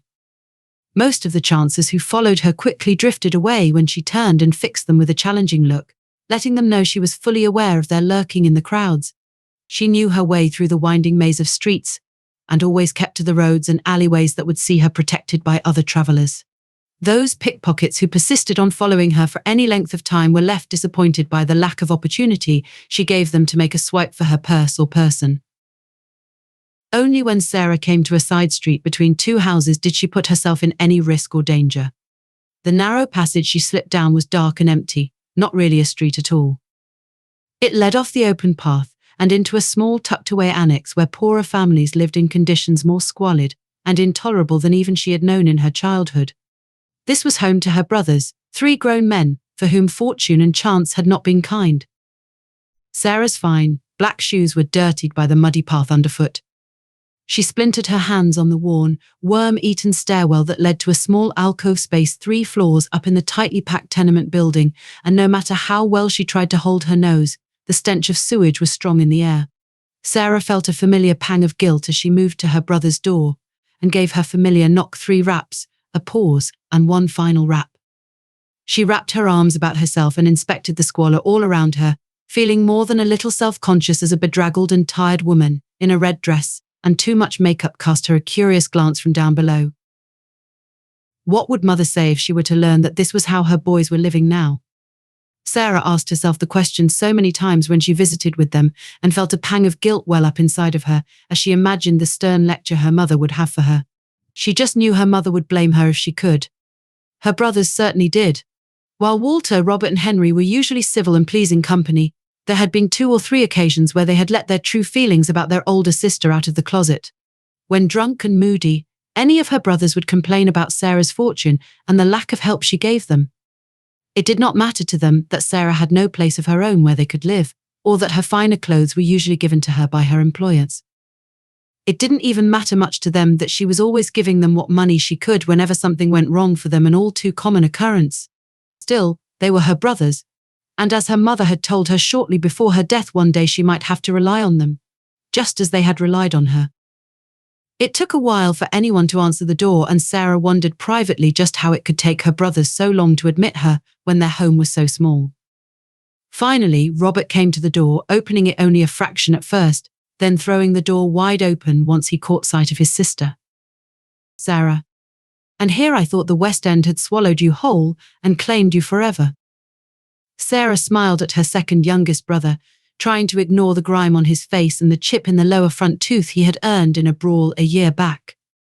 Though she knew Robert as a caring brother, protective, and a surprisingly good listener when he was in the mood, he had grown to have a somewhat frightful appearance. Were he a complete stranger to her, Sarah often thought she would suspect him to be some sort of thug or criminal. He was stocky, with broad shoulders and muscular arms. His hands were large, like bear's paws, and his thick knucklebones always seemed to be bruised, as if he had been caught in a scrap, which was exactly how his tooth had been nicked in the first place. Robert wrapped Sarah up into an exuberant hug, lifting her off the floor and causing her to squeal as she thumped him. "Hey, put me down. We're way too old for you to be picking me up and carrying me around." Robert laughed and did as he was told. Sarah was quick to brush at her dress and apron, keen to check that he had not left any grubby marks on her clothes that she would need to expunge later. As she busied herself, Robert's attention drifted down to the woman in the red dress lingering in the alley. "Hey, Catherine, busy night ahead of you. Why are you hoping to sneak in a little visit my way?" the woman called up. Despite her flirtatious tone, her face looked thoroughly bored as she ran a rehearsed line. Robert laughed again and motioned for Sarah to follow him inside. Sarah tried to put the awful woman outside from her mind, not caring to think that any of her brothers might stoop to visiting such a woman of the night. Inside the small ramshackle building, Walter and Henry were sitting on their beds. Sarah looked over to the little stove in the corner, noting that there was no food upon it. The boys never seemed to cook for themselves, always eating at the public houses and running up additional costs on their already meagre living. That unused stove was probably the cleanest thing in their grubby little dwelling, and Sarah bit her lip as she considered something. "Do you want me to cook anything for you?" or she asked brightly. "Ha, you're exactly like Mother." Robert laughed as he moved past Sarah and brought out a chair for her, near to the small fire. "When you're here," maybe Henry added, his words already carrying a barbed tone. "I do try and come by as often as I can, but my work leaves me with very few opportunities to just come out and visit," Sarah reminded. "Well, maybe you shouldn't have gone chasing those fancy jobs, wiping the asses of the fancy lords and ladies, and kept to honest labour," Henry countered. Sarah tried to overlook his disgusting summary of her job. She did not even bother to engage him with debate or try to reason with him. Henry had long believed that Sarah was far overreaching herself, that she should have stayed on at one of the shops where she first found work and moved out of Uncle Timpson's home to come and live with them and to help support the family. Though it had never been expressly stated, Sarah suspected Henry was in some ways a little jealous of her. As the oldest boy, he was the one meant to be leading the family. While Mother had loved all her boys, there was something special about Henry. He was the leader, and it was always expected that he should be the one his siblings listened to. He had always had Walter's and Robert's unswerving loyalty, and Sarah suspected Henry did not trust the extra freedom and individuality she enjoyed. If Robert had the blessing of muscle amongst his brothers, Henry was still the brains. While it was being more than generous to call him smart, he had developed a smooth and confident aura about him that allowed him to navigate most situations, and he was often the key to himself and his brothers finding new work. He was a smooth talker, able to read people and quickly establish how he could best win them around to his way of thinking. A slim man of wiry strength and thin, narrow features, he was, Sarah supposed, fairly good-looking. Certainly he was the only one among her brothers who went courting, and Sarah had oftentimes felt a twinge of discomfort at how Henry never seemed to have the same girl on his arm for long. Sitting down by the fire, Sarah smiled at Robert as he went over to a cupboard by his bedside and pulled out a bottle of wine. "Think we should splash out a little since we have such prestigious company." "You're really going to waste that bottle now?" Walter asked, the youngest brother sitting up a little and frowning at his sibling. Since Sarah has such fancy friends, you'd think she'd bring her own wine down here so we could all enjoy a taste of that better world of hers." Sarah frowned and ignored Walter, as did Robert and Henry. While Robert had grown up strong and loyal and Henry sharp and charismatic, Walter had the misfortune of growing up with little personality at all. Perhaps it had something to do with his being the youngest brother, always led by Henry. Walter had never managed to find his own personality and instead grew into a kind of lesser shadow of his elder brother. Everything Henry disliked, Walter hated. Anything Henry liked was automatically Walter's favourite thing. Were they ever to be parted from one another, Sarah fancied that Walter would be left in a kind of fugue, adrift and uncertain about anything. It was no exaggeration to say that Walter needed Henry. He needed Henry to know how to think, what to say, and how to feel. Right now, because Henry had thrown a barb at Sarah, Walter was determined to do likewise. "Now, then, what brings you by in the evening when you should be working?" Robert paid no mind to his brother's apathy and took a seat opposite Sarah, pouring a far too generous volume of wine into a filthy pewter cup and handing it to her. Sarah took one polite sip and then nursed the thing in her hand. "Well, I am pleased to say I have some news," she began, looking to Walter and Henry to check to see if they were paying her any attention at all. "Managed to land yourself another new job, did you?" Henry asked, taking the wind out of her sails a little. "How could you guess that so easily?" Sarah said with a pout. "It does kind of feel like that is the only news you ever have for us," Robert conceded with a laugh, taking a generous pull of wine straight from the bottle. "The way you've been working yourself up the greasy pole, I'm surprised you have anywhere left to go," Henry said, his voice completely disinterested and apathetic. "What have you become now, Queen Victoria's personal dresser? Commander of Her Majesty's Navy?" Mayor of London Walter chimed in, eager to be his brother's parrot and get in on the conversation. "Actually, I have become housekeeper to Mr. Ralph Morgan himself," Sarah said, sticking out her chest proudly and looking for some recognition or surprise from her brothers. Nothing in the room changed, and still only Robert smiled at her with his distractingly broken smile. "Is this someone we should know?" Walter asked, looking immediately to Henry for his answers. "Come on, you've heard of him," Robert piped up to Sarah's relief and satisfaction. "That Morgan fella is the bleeding heart everyone is always going on about. You know his factories and businesses are like the promised land. Once you start working for Mr. Morgan, you'll never have a trouble in your life again." Sarah raised a brow, interested to hear how the man was viewed by others in the city. "Oh, that guy, we've always steered clear of that one's work," Henry said. "What on earth?" Sarah asked, genuinely curious. Though she would not say it aloud, she would have thought her brothers would be clamoring to get a job under a man as understanding and sympathetic to his workers, rather than the hard and merciless bosses they so often ended up under. "Seems like one big fraud to me," Henry replied with a shrug. "All this talk of his generosity and kindness got to be a sham. The man's got an angle somewhere. He merely believes that a contented worker is a happy worker," Sarah insisted. Henry sat up, a smirk forming on his lips as he looked to Walter. "Well, look at our big sister getting so defensive all of a sudden. Is it possible the man has already pulled you under his spell, or have you been charmed by his rumoured rugged good looks?" Walter made a disgusting face and Sarah immediately turned to the fire and concentrated hard on keeping a blush off her face. "Anyway, trying to get a job with that one is a waste of time," Henry continued. "Anytime there's a space in one of his companies, the queues block up entire streets. I'm not wasting an entire day loitering around for some pompous foreman to say we're too low-brow for that man's company. Because of course you three have never been caught loitering or shirking work even once in your lives," Sarah returned, sarcastically. She had meant her words in good humour, a little friendly banter after her brother's teasing, but she could see by the way Henry's face pulled into a frown that he had not taken the jibe well. "You know what, I don't think I'm in the mood to hear about what new job you've landed thanks to your always kissing our uncles behind." Henry rose up on his feet, Walter following suit. He grabbed his fraying old coat and moved to the door. "Congratulations on your new job. I'll keep an eye out in the papers for when you take over for the Queen." Sarah's eyes trained to her feet and she hung her head. "It was good seeing you both," she muttered. Despite the animosity in the air, she really meant her words. "Maybe, now you're in with Mr. Morgan, you might look to help us out a bit more," Walter suggested, as he followed Henry's coattails out the door. Both Robert and Sarah sat in silence for a time, waiting until the sound of their siblings' footsteps had receded. "Don't worry about them," Robert said, putting a reassuring paw on Sarah's knee. "Henry's been stalking about in a mood for days ever since we lost our place at that smoking house down by the docks." "You lost your job?" Again, Sarah closed her eyes and pinched the bridge of her nose.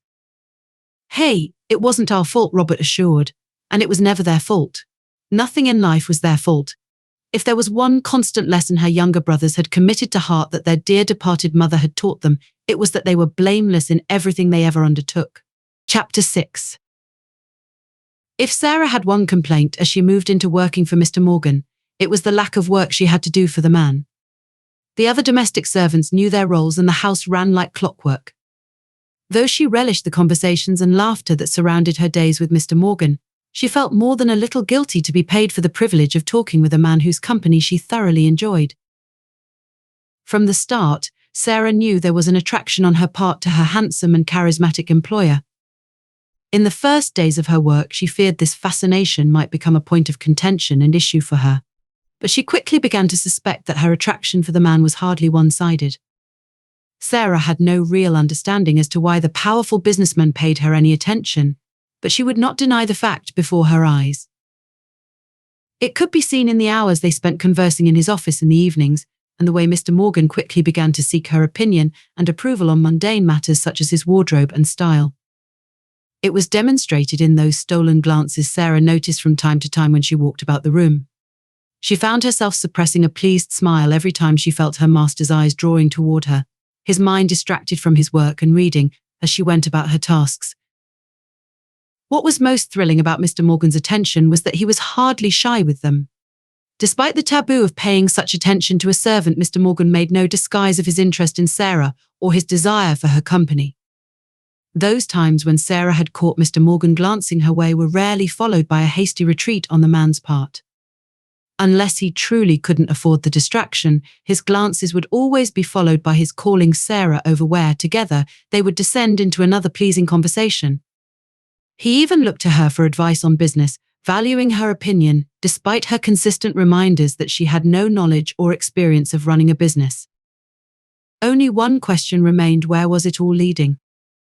While Sarah enjoyed, even craved her master's attention, she had to wonder if it could really come to anything. Mr. Morgan was a man who looked beyond the trappings of class, but was he really willing to court a woman so far beneath him? She wanted to believe so, but Sarah had her doubts.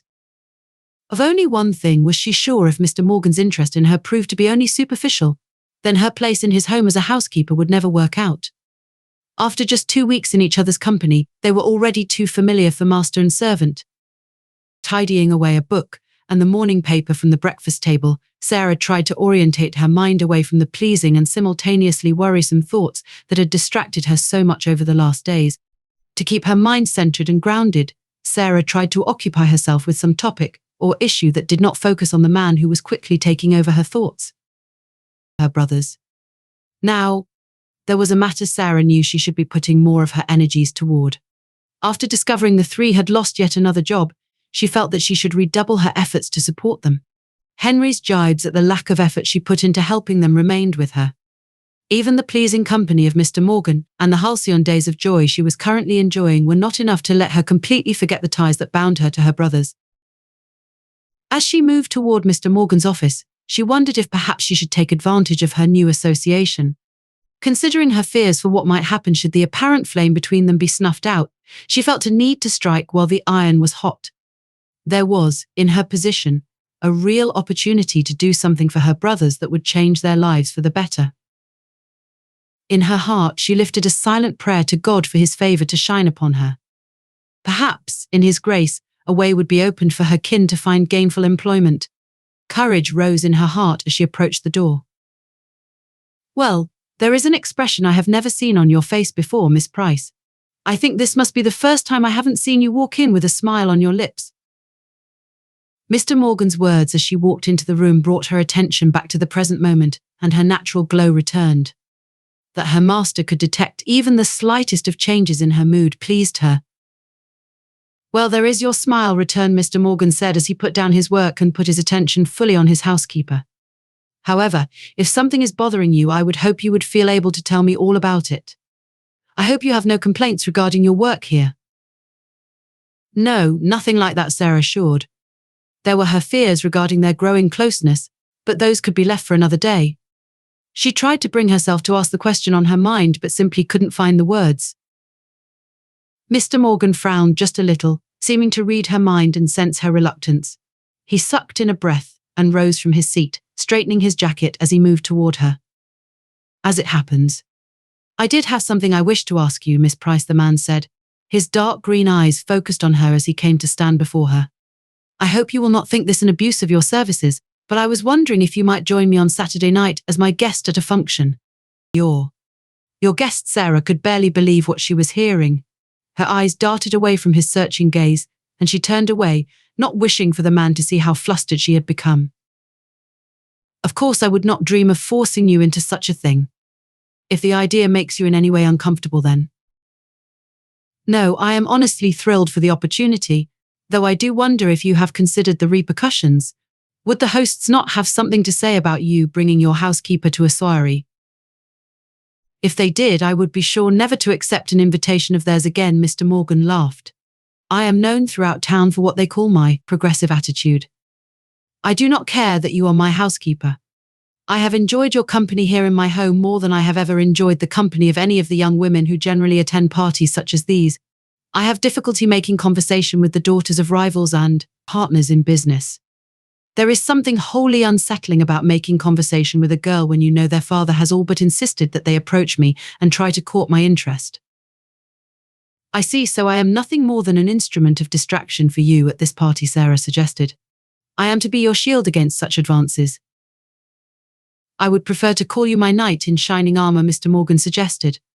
His reversion to the traditional fairy tale lines caused Sarah to laugh. "Well, when you cast me so gallantly, I am sure I can't refuse. I just hope you do not expect me to attend in a suit of armor," Sarah said, feeling her courage redoubling as they returned to their teasing. "Sadly not. While I am always willing to buck conventions, I do not think even I could get away with bringing an armored knight as my guest to a party. I do, however, have a most fetching gown I have commissioned for you that I hope you will find to your liking." A gown," Sarah repeated his words, lip trembling a little as she tried to imagine such a thing. In her entire life she had never been in the kinds of finery she had seen ladies such as Miss Lucas wear. It sent a thrill through her, one of anticipation and nervousness. "You're being too kind to me," so she pointed out. "I thought you might have some qualms. Hence why I ordered the gown ahead of time," Mr. Morgan said with a mischievous smile. "I have arranged for you to take the afternoon off tomorrow for a fitting." "I'm curious what you would have done had I refused your invitation," Sarah said, brushing aside a lock of her hair as she tried to keep her excitement under control. "Either I would have kept it as a gift for you in the future, or saved it for the next servant to join my household." Sarah shook her head and sighed again. The idea that she would be attending a fancy soiree with her employer still hadn't sunk in, and she needed a moment to process things. "I hope the promise of this party goes some way to helping you forget your troubles. Though please, if you need my help with something, you have but to ask." Sarah bit her bottom lip. She needed to seize her chance. I have a request I would like to ask of you," she blurted out a little too fast. "Oh yes," Mr. Morgan asked, raising a brow and leaning against the wall as he listened. "After all your kindnesses to me, I feel I am stepping well beyond my bounds to ask you such a thing, but..." Out with it, her master encouraged, putting a hand on her shoulder. "If it is within my power to help you in any matter, I would be more than pleased to do so. I have not spoken of my family before, but I have 3 brothers who are currently out of work in the city," Sarah confessed. "I had no idea," Mr. Morgan said, looking somewhat surprised. "I will confess I had noticed your tendency to avoid speaking of your past, and I did not wish to push the subject. But I must confess I am surprised you never mentioned having siblings. We have not had the closest relationship growing up. After our mother died, my uncle took us in. Sadly, he never formed a good opinion of my brothers, and their opportunities in work were severely limited as a result. Yet, your uncle helped you advance to where you are today." Sarah pursed her lips, unsure of how she should respond. She did not wish to be drawn into too deep a conversation, lest she say something that might go against her. For the first time since she had entered Mr. Morgan's house, an awkward silence passed between them. ... I would be happy to assist your family in any way that I can, Miss Price, Mr. Morgan assured. If you would like to invite your brothers here too. No, I couldn't possibly do that, Sarah shook her head. Just the possibility of meeting with one of your foremen at any of your businesses would be a great boon and opportunity for them. Sarah watched as our master's eyes narrowed. She knew well enough that she was being evasive and prayed he would not push the matter. Very well, Miss Price, Mr. Morgan replied. Something in his voice had changed. Sarah could not quite explain what was different, but she felt a sudden shift in her master's manner. His smile remained and he did not appear at all uneasy. All the same, the way he turned and moved back to his desk felt different to her. He seemed a little tense in his movements, no final teasing word or apology before he returned to his work. Should I leave you to your work, Sir? Sarah asked, adopting a more formal air. I should return to work, yes. I shall draft a letter of introduction for your brothers to one of my trusted foremen. You may take the letter to them when you go out to have your dress fitted, ahead of the party on Saturday. Sarah should have felt thrilled and elated at her success in giving her brothers the opportunity they needed. Still, as she left the room, she felt oddly nervous and worried in a way that left her feeling nauseous. She had to give her brothers the benefit of the doubt, but she feared what might happen if they squandered the opportunity she was forging for them. The day of Sarah's dress fitting brought mixed emotions for her. She found her mind flitting between feelings of excitement, wonder, anticipation, dread, fear and guilt all at once and often threaded together. Mr. Morgan's generosity and attentions continued to bring a smile to her face, but somehow, Sarah felt worse for having brought up the matter of her brothers with him. Mr. Morgan had already done so much for her in the few weeks she had known him, and now she had the gall to ask more of him. What was worse was the fact that she couldn't bring herself to tell the man about her brothers. Things had changed subtly in the house since that meeting. The walls Sarah had put up around her family and her past had the unwanted effect of putting a barrier between herself and Mr. Morgan. It came as a sign that she did not fully trust him, and he responded to that distrust by withdrawing. This was not to say he ignored her or treated her with indifference. In manners and kindness, Sarah found her master to be the same as always. However, he seemed to ask her fewer questions and showed more reserve in his conversation. Sarah could not tell if he was doing so out of a desire to respect her privacy or whether he was, in fact, purposefully holding a part of himself back from her. Still, Sarah had reason to be proud. If she put aside her selfish feelings and girlish fantasies of finding love with her employer, she could be satisfied in having given her brothers the opportunity they so sorely needed to rise out of the vile neighborhood where they spent their days. Sarah consoled herself with the sure and certain knowledge that their mother would have been proud of her for having put her siblings before her own happiness. She was sure that putting the boys in Mr. Morgan's path would be good for them. As he was an understanding and tolerant man, she hoped her brothers would have a chance to thrive without being immediately thrown out on their ears. She liked to imagine that the fairer conditions under Mr. Morgan's employment might also have the added benefit of making her brothers more conscientious workers as well. While Sarah liked to believe that her brothers really were the victims of bad luck when it came to working, she knew they were ill-inclined to fight for jobs they thought were beneath them. Her fears and wishes died away when Sarah arrived at the tailor's for her fitting. For one glorious hour, she was transported to heaven as she was given a tantalizing taste of the dress Mr. Morgan had selected for her. It was a dress of dark green, almost the very same color Sarah had remembered Miss Lucas wearing in Mr. Edwards's offices all those years ago. It billowed out near the bottom, the black lace at the hem dragging just a little on the floor as she walked. Sarah enjoyed swaying her hips, studying the way the dress moved with her, almost like watching lush grasses swaying in a summer breeze, and the fabric of the gown. Its texture was so delightful to the touch that Sarah feared she'd never be able to keep her hands off of it. She adored the way the fabric moved between her fingers, the cool, crisp texture of it as she ran her palm over the dress to smooth it out. She was sure she looked quite shameless poring over the gown as she was, and Sarah put effort into maintaining her composure as the tailor's assistant inspected her and noted down the necessary adjustments that needed to be made to the sleeves and waist. Being waited on in such a manner was a thrill all of its own, and Sarah couldn't help but wonder if this was a taste of what was to come if things continued between her and Mr. Morgan as they had been. The opulent fantasy of the dress fitting seemed to flit by all too fast, and Sarah soon found herself treading down the familiar pathways in the direction of her brother's home. The spring in her step was gone, and she found herself moving with deliberate slowness as she tried to decide on the best way to tell her brothers about the opportunity which she had cultivated for them. The biggest obstacle would be Henry. Henry was proud and stubborn. Caught in a pinch, he'd happily come to Sarah for money. But when it came to less tangential forms of support, her eldest brother was always lukewarm at best. Slipping into the grim and shadowy back alleys, Sarah hastened her pace as she made the last turns and climbed the rickety old stairwell to her brother's door. She gave the usual knock, surprised when no one immediately answered her. There was a light clearly visible from under the doorframe, so she knew at least one of her brothers had to be home. She pursed her lips and knocked a little harder, determined not to make a wasted trip. She then pressed her ear to the door, convinced she could hear voices whispering from within. Then, all at once, the door opened and Sarah almost fell into Robert. Her brother looked down at her with a frown, casting a look back inside and then choosing to step out and close the door behind him. "What's with all these unexpected visits, Sarah?" he hissed.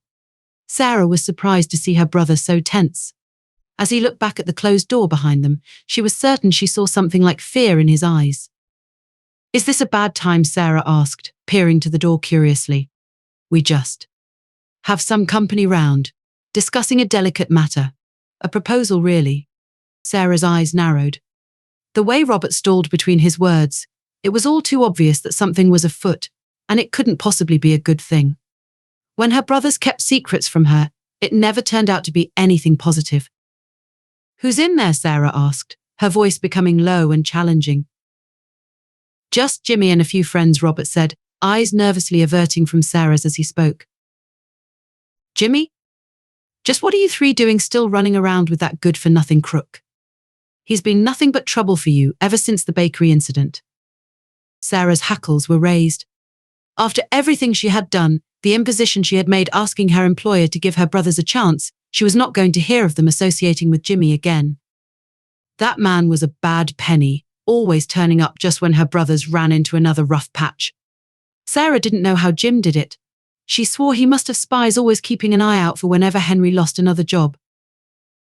"So what scheme is that lay about trying to rope you into this time?" Sarah asked, cutting straight to the heart of things. She knew full well Jim never visited her brothers unless they could do something for him.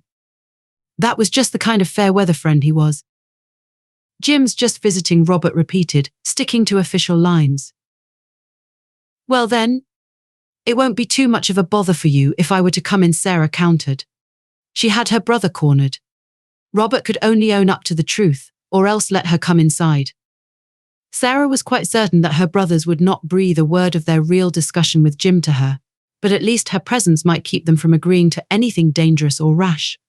Several times already Jim had tempted her brothers to skirt the bounds of the law. To Sarah's relief, they had never been caught, and their crimes were really little more than misdemeanors. Still, if she did not keep a careful eye on their dealings with Jim, there was always the chance their little misadventures could take a more sinister turn. Robert, at last, opened the door, letting Sarah in. Henry sat by the fire with Jim in the guest's chair. Both were leant forward, their pensive faces suggesting it was anything but a social call. Walter stood behind his older brother like some faithful hound at his master's feet, and all three turned and gave questioning, slightly irritated glances Sarah's way as she intruded upon their meeting, whatever it was. "Miss Price, you're looking well," Jim cooed. Despite being made of bile and venom, the boy had a smooth tongue and always laid on the compliments thick and fast. Sarah suspected Henry's own charismatic ways were learned or borrowed from watching the older boy down the years and copying his moves. "Jim, it's been a while. I don't think I've seen you around here since the last time my brothers lost their jobs." In fact, Sarah returned. Her barb did nothing. Jim continued to smile at her serenely, her jibe not even making the habitual sinner flinch. "Perhaps if you visited your brothers a little more frequently, then you'd know I still check up on my boys often enough. At least I come calling when my friends need me, not when I feel like rubbing my success in their faces." Sarah didn't want to show weakness, but she couldn't help but frown. Jim had a good read on her and picked his line of attack well. It was true her visits often accompanied some good news from her life. Perhaps she truly was riling her brothers up the wrong way by always coming round with stories of her success. She had hoped such stories would motivate them, that they would at least be happy for her. But as she considered Jim's words, she wondered if she was perhaps deluding herself. "Why have you come over anyway?" Henry asked, cutting between the pair and looking to Sarah impatiently. "You haven't left that Morgan job and become a lady in waiting to the Queen, have you?" Walter asked, recycling the tired joke from her last visit and impressing no one with it. Morgan. Walter's words seemed to strike a chord with Jim, and Sarah swore the man's eyes seemed to sparkle as he looked at her with renewed interest. "You've landed yourself a job with Ralph Morgan? Mr. Perfect Employer and Saint of the City?" "Landed a position as his housekeeper, wouldn't you believe?" Henry said. "Well, that really is news," Jim said, leaning back in his chair and continuing to stare at Sarah with a look that troubled her greatly. The way he eyed her at that moment, it was the same way a fox would stare down an injured pigeon. Sarah tried to pay the man no mind and instead looked at Henry. "It's because of Mr. Morgan that I am here, actually," she said, digging into the pockets of her dress and pulling out the letter of introduction her master had written up for her. "What is this?" Henry asked, seeming quite reluctant to take the thing from her, as though the envelope might be poisoned. "It's a letter," Sarah said simply. "I spoke to Mr. Morgan and mentioned the trouble you've had finding stable work. I asked if he might have a vacancy in any of his businesses, and he was kind enough to pass on this letter of introduction. You can use it to meet with one of his stewards at his textile factory. It isn't far from here.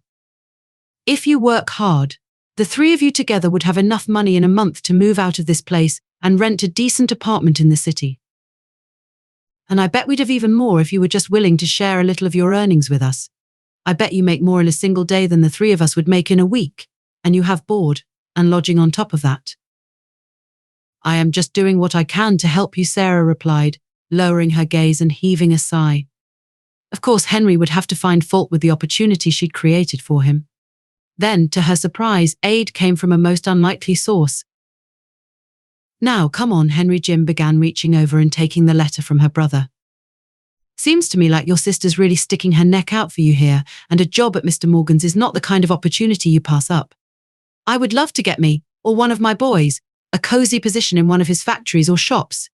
The doors it would open." Something in the way Jim spoke that last line set Sarah on edge. With Jim, there was always a darker underline to every word that spilt forth from his filthy mouth, and it concerned her to find him so keen on encouraging Henry to take a second look at the letter she had given him. She looked to her eldest brother, studying the way he and Jim exchanged looks. The pair really were closer than she would have liked, and seemed to almost be communicating in the silence, their conspiratorial glances suggesting some hidden conversation beyond the one in the room. "Well, I suppose I can have a look at this," Henry said, placing the letter in the inner pocket of his jacket and patting it to make sure it was safe and secure.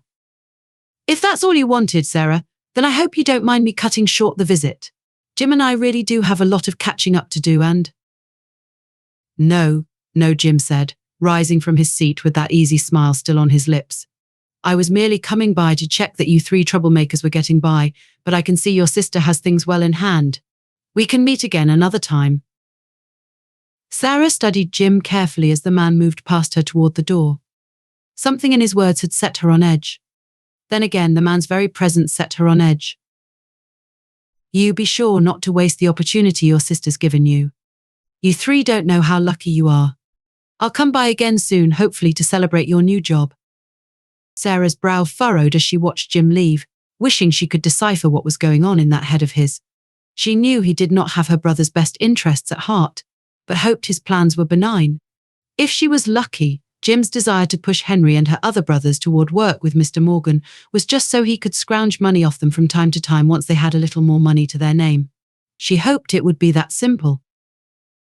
With Jim gone, Sarah knew she wouldn't be getting any answers about his true motivations, and she tried to put her fears behind her as she looked to her brothers. Henry was already eyeing the letter again, having pulled it back out from his pocket to study in detail. He seemed oddly alert and studious, and it burned Sarah up to think that her brother would only countenance her generosity if one of his friends told him it was a good idea to do so. "This letter, then. Do we have a job at his factory or not?" Henry asked. "It's not a promise of employment," no, Sarah confessed. Mr. Morgan is a cautious man and would never hire someone he doesn't know without an interview, even with a recommendation. Did you at least put in a good word for us? Henry probed, eyes narrowing as he looked to his sister. Sarah didn't answer him, but the nervous way she wrung her hands together gave him his answer. Didn't think you'd have it in you to stick your neck out that far for us, he criticized. Look, you are lucky to have this opportunity, and I will have you know I did stick my neck out just by asking the man to consider you for a position, Sarah snapped. Do you think servants just get to ask their masters casually if they might consider hiring their family? I've only been in the man's home 2 weeks and made a real imposition in asking him for this. Henry said nothing, just pursed his lips and stared into space as the gears in his mind turned slowly. If we're going to make good on this opportunity, we'd best know what to say to the man we're going to meet. You know this Morgan character. What do we need to say to make sure we get a look in for this job? Sarah took a seat opposite her brother. She was still not comfortable with his attitude to the offered work, still nervous about Jim's interest in their opportunity. Chapter 7. The days leading up to the soiree with Mr. Morgan's friends was drawing ever closer, and Sarah felt herself drifting further apart from her employer in similar degrees.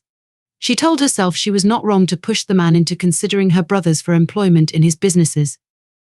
Still, as hard as she tried to reason away her actions and justify herself, Sarah felt a growing feeling inside her that she had betrayed the man.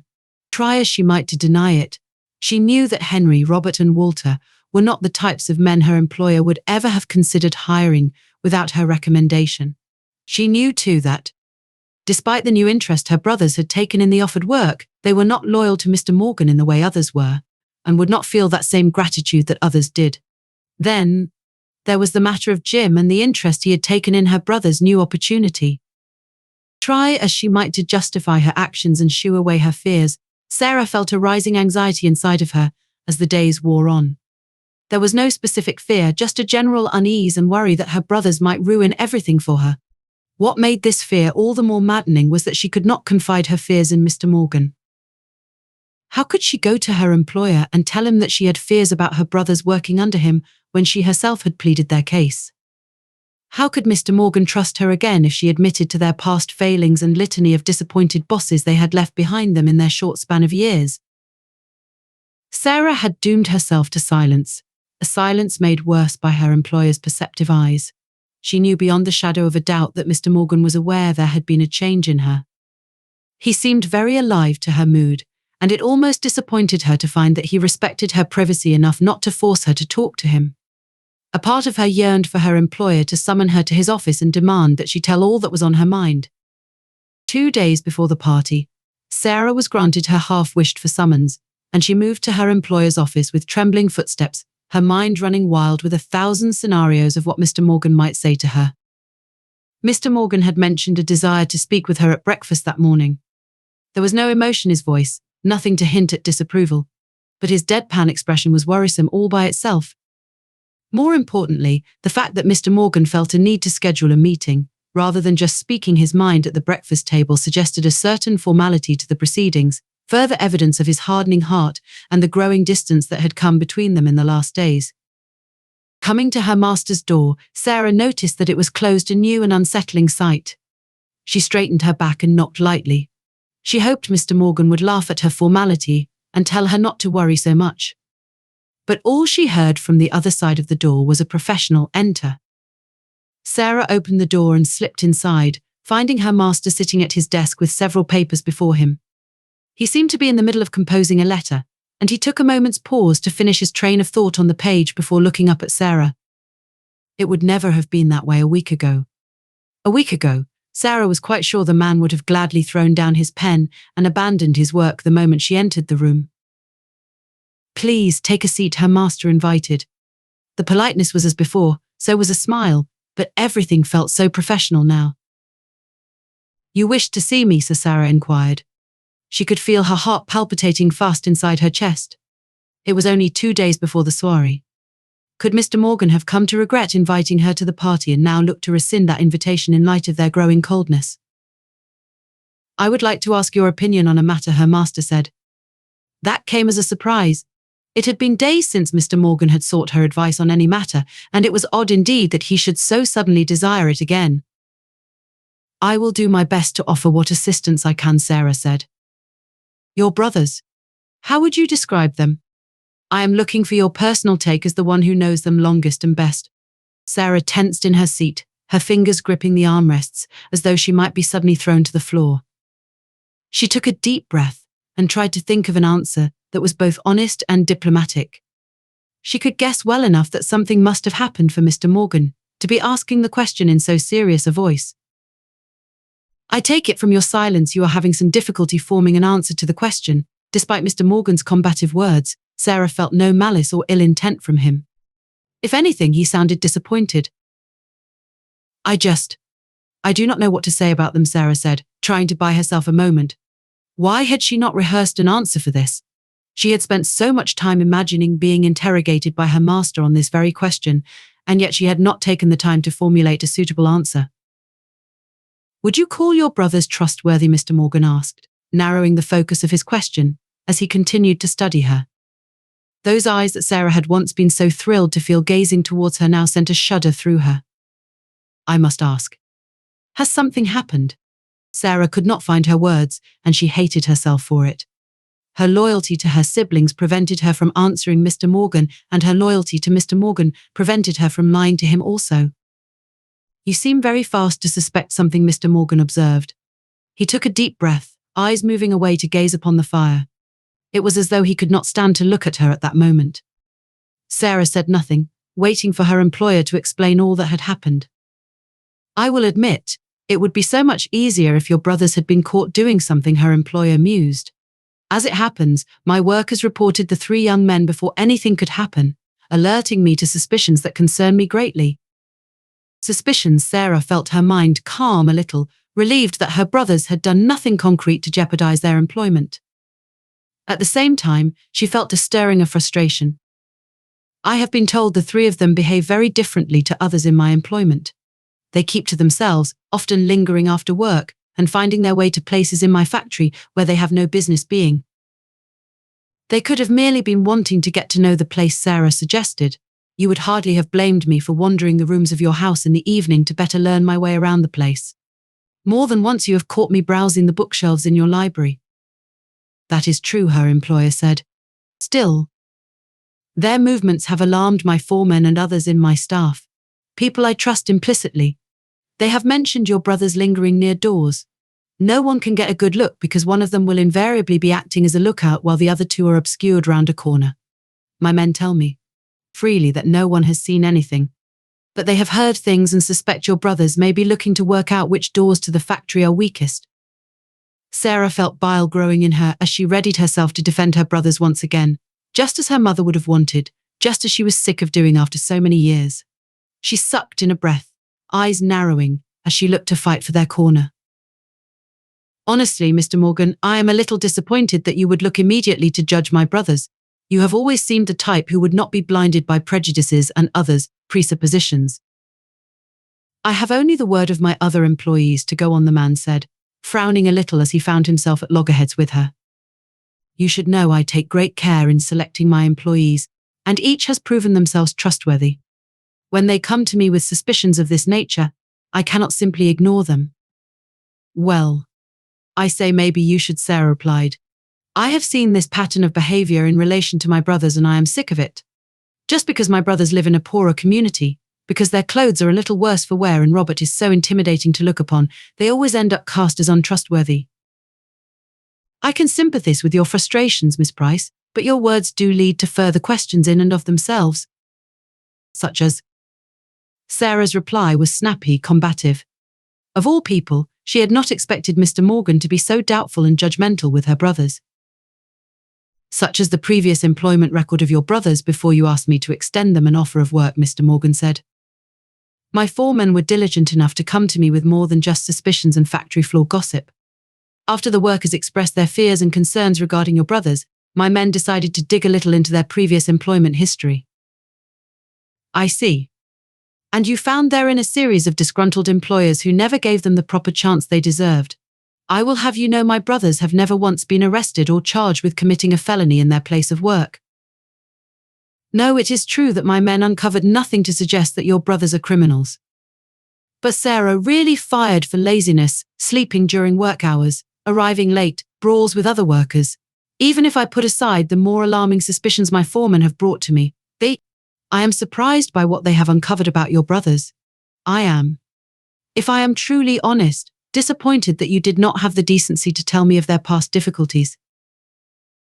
I am not going to apologize for what they have suffered in life, the opportunities they were denied. Can you really say you would have welcomed them to your factory if I had mentioned their employment record to date? I would have hoped you'd have given me the chance to surprise you on that score. At least, Mr. Morgan said, you have been open and honest with me since the day you arrived here. We have, or I had hoped at least, formed a real connection during your time here, one based on our mutual respect and trust in one another. Ever since that day you recommended your brothers to me, you have been acting out of character and out of sorts, and I may say that you knew that this reckoning was coming. So, now you judge me. Sarah's nostrils flared and her lips drew thin. Do you wish me to leave your service? Are you to dismiss me as well, now that you know my low connections? I am not looking to dismiss you, Miss Price. Though if you wish to leave my service. And my brothers, what of them? In light of what you have revealed, and what my foremen have learned, I have decided to dismiss them, Mr. Morgan said, his voice grim. I know they are your brothers and your loyalty toward them is admirable. Still, it sounds to me like your brothers expect you to haul them out of any hole they dig for themselves, and you excuse them for no better reason than because they are family. You went out of your way to recommend them to me, and they jeopardized not only their own career but your own through their actions. If your foreman's suspicions were to prove real and not some overexcited imagining, Sarah replied. She still could not believe what she was hearing, and she stood up, not able to stay in Mr. Morgan's presence any longer. Are you leaving? The man asked. The question was open-ended, but Sarah knew what he was truly asking. She looked back at him. Despite her anger, Sarah's care and regard for her employer would not permit her to storm out of the house in a rage. I need time to process this. Please, may I be excused? She asked, remembering her place as a housekeeper. Take what time you need, Mr. Morgan replied, offering a sad smile. Sarah turned on her heel and left. Chapter 8. Chapter 8. Sarah walked at a pace, hands clenched and lips pursed thin, as she moved through the streets to find her brothers. Her errand was, in fact, to pick up the gown she was due to wear to the soiree at Mr. Morgan's friends', but she had resolved to meet with her brothers afterward to encourage them. Picking up the dress Mr. Morgan had ordered for her seemed like a wasted effort after her confrontation with him the night before. While Mr. Morgan hadn't specifically withdrawn his invitation to the party, Sarah felt sure it would come soon. Picking up the gown from the shop was now nothing more than a formality. The tailors must have sensed something was amiss when Sarah came to collect the dress. She could not summon the will to feign interest in the gown or pretend to be excited. She even refused to try it on, assuring the tailor that it would fit just fine. The tailors did not fight her on it, sensing perhaps that she was in no mood to be trifled with. Sarah clutched her new gown, folded and wrapped in an ornate box underarm, as she marched to her brother's home. She did not care how others looked at her on the way. She did not bother to ward off the opportunistic pickpockets and thieves who shot her fascinated glances. If any tried to swipe the expensive dress from under her arm, she'd gladly let it go. She did not want the thing anymore, and having it stolen would mean she would no longer have to worry about the soiree. Still, no chances made to take the large box from her. Perhaps they thought such a prize was too rich for them to get away with. Coming to the small side path that led to the back alley den where her brothers resided, Sarah noticed a group of people stood out on the stairs leading to her brother's small apartment. Even from a distance, Sarah knew these were Jimmy's crew, and their presence suggested something was seriously wrong. She sucked in a breath and quickened her pace down the alley. Sarah quietly cursed her employer and his cavalier decision to suspend her brothers.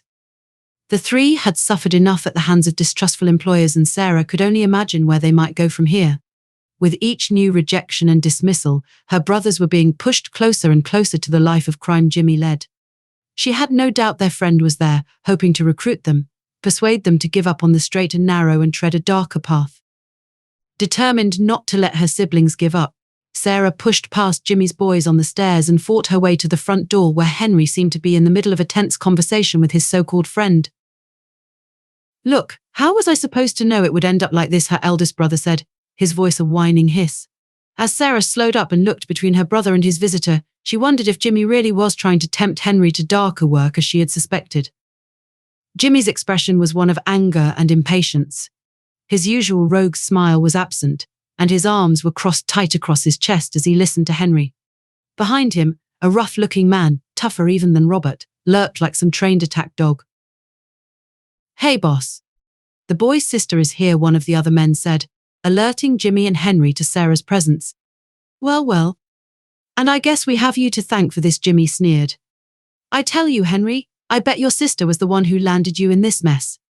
Probably ran her mouth to Morgan from day one about your troubles." Sarah knew what Jim was doing: divide and conquer, set her brothers against her so he could win their loyalty for himself. She looked to Henry, dismayed to see how easily her brother fell for Jim's tricks. He was staring daggers at her, his eyes moving to the box in her hand as he sucked in a breath between gritted teeth. "What are you here for this time? To show off your income by flaunting your purchases at us?" "That is a very expensive-looking box," Jim said, seeming to notice it at the same time. He had a possessive look in his eyes, and Sarah screamed as one of his boys grabbed the thing from behind her. "Hey, don't you dare touch that!" Sarah cried uselessly as the ruffian behind her threw off the ribbon and opened the box. "Well, isn't this pretty?" the man said, grabbing the dress by the collar and pulling it out to show the other boys. Sarah looked to Henry for support, but her brother just looked away, pretending he hadn't noticed or seen anything. Something was wrong. Jim never took these kinds of liberties with her. Ever. "You know, I am not one for fashion, but I think this dress could probably fetch a pretty penny. I don't think I'd be able to hawk it for all of the debt, but I could see my way to writing off half and giving you boys a few more weeks to put together the rest." "What are you talking about?" Debt, Sarah asked, looking to Henry. "Why didn't Henry tell you? After getting the job with Mr. Morgan, Henry and your brothers wanted to live large as kings, and I was willing to give them a substantial loan with expectations they would repay me in kind." "Just how much is this loan we are talking about?" Sarah asked, frustrated to find her brothers living so carelessly, yet again. £80, Jim said flatly. Sarah's eyes widened as she looked to her brother, hoping against hope he would say it was all some elaborate jest. "Just how do you even have £80 to lend away?" Sarah asked incredulously. "That's more than you could ever hope to earn in a year." "I'm certain a fine upstanding girl like you would rather not know how I get my money," Jim returned. "Well, £80 is a lot. You can't have spent much of it," she said to Henry. "Give Jim back what you have and I can cover the rest with my own wages." "I lost it already," Henry said. "What? How?" "None of your business," Henry snapped. Sarah flinched. Her brother hated being made a fool at the best of times, and she should have known he would not admit to his folly now. "Our boy got a little cocky, betting down by the docks, and your brothers were very keen to live large the days after they got that job." "Sarah, can you just give Jim that dress of yours?" Henry said. His lips were pursed together and his cheeks pulled in as if he were being forced to swallow a bitter fruit, asking her for aid. Despite her earlier desire for some thief to come and steal the gown from her, Sarah was loath to give it up to Jim, of all people. She looked to her brother and then to Jim, and finally to the gown that was her gift from Mr. Morgan. It's not mine to give," she was surprised to find herself saying. "My employer ordered it as a gift." Sarah didn't dare say it was a gift for her. Jim looked to his men, his confidence wavering a little as he looked to the gown. "Don't think for a moment I can return to my employer and tell him I simply lost a dress that valuable," Sarah added. "Fine, but you better find some way to get that £80 to me by Sunday next," Jim warned her brother. "If I don't have what I am owed, then you better believe I will find some other way of extracting what you owe me." Sarah's eyes widened, alarmed at the obvious threat. She knew Jim was no friend of her brother's, knew he was a villain, but she had never heard him threaten her brothers this way before. "Come on, boys. Let's leave Henry here to talk things out with his sister. I'm sure he wouldn't want to suffer the indignity of begging her to bail him out of trouble." Again. Henry shot Sarah another hateful glance, and she could not for the world think why. Was he truly going to blame her for hurting his male pride? Fortunately, he was not so proud as to send her away. As Jim and his men began to stalk away down the steps to the alley, Henry nodded for her to step inside his little rundown apartment. As soon as Sarah was inside and the door closed behind her, she looked to her brothers. Both Walter and Robert were sitting on their beds, Robert looking shamefaced and downcast, and Walter just looking to Henry for cues, as always.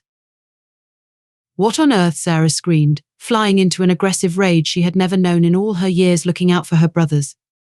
"Why would you think to borrow £80 from Jim, just when I have found you a perfectly respectable job in Mr. Morgan's factory at better pay than you had ever known? Hey, don't you start shouting at us. Your precious and oh so good employer kicked us out on our ear within days." Henry returned with his own barb. "How were we to know? You told us he was a sure thing." Sarah sighed, running a hand over her creased forehead as she tried to calm herself. "Yes, I will admit it was unfair of Mr. Morgan to suspend you based on fearful rumours from his staff. It galls me to the core that you three always face such prejudice, but still. £80? Even if all had been well with the job, and you had settled into the roles without trouble, that is an absurd sum to borrow." "It wasn't really a loan," Robert corrected, causing Sarah to frown. "Shut your mouth," Robert, Henry barked, casting a nervous telltale glance Sarah's way. "No, you tell me right this minute, Robert, because I have spent all of yesterday fighting with Mr. Morgan to get you your jobs back, and even threatened to leave his service if he does not treat you fairly.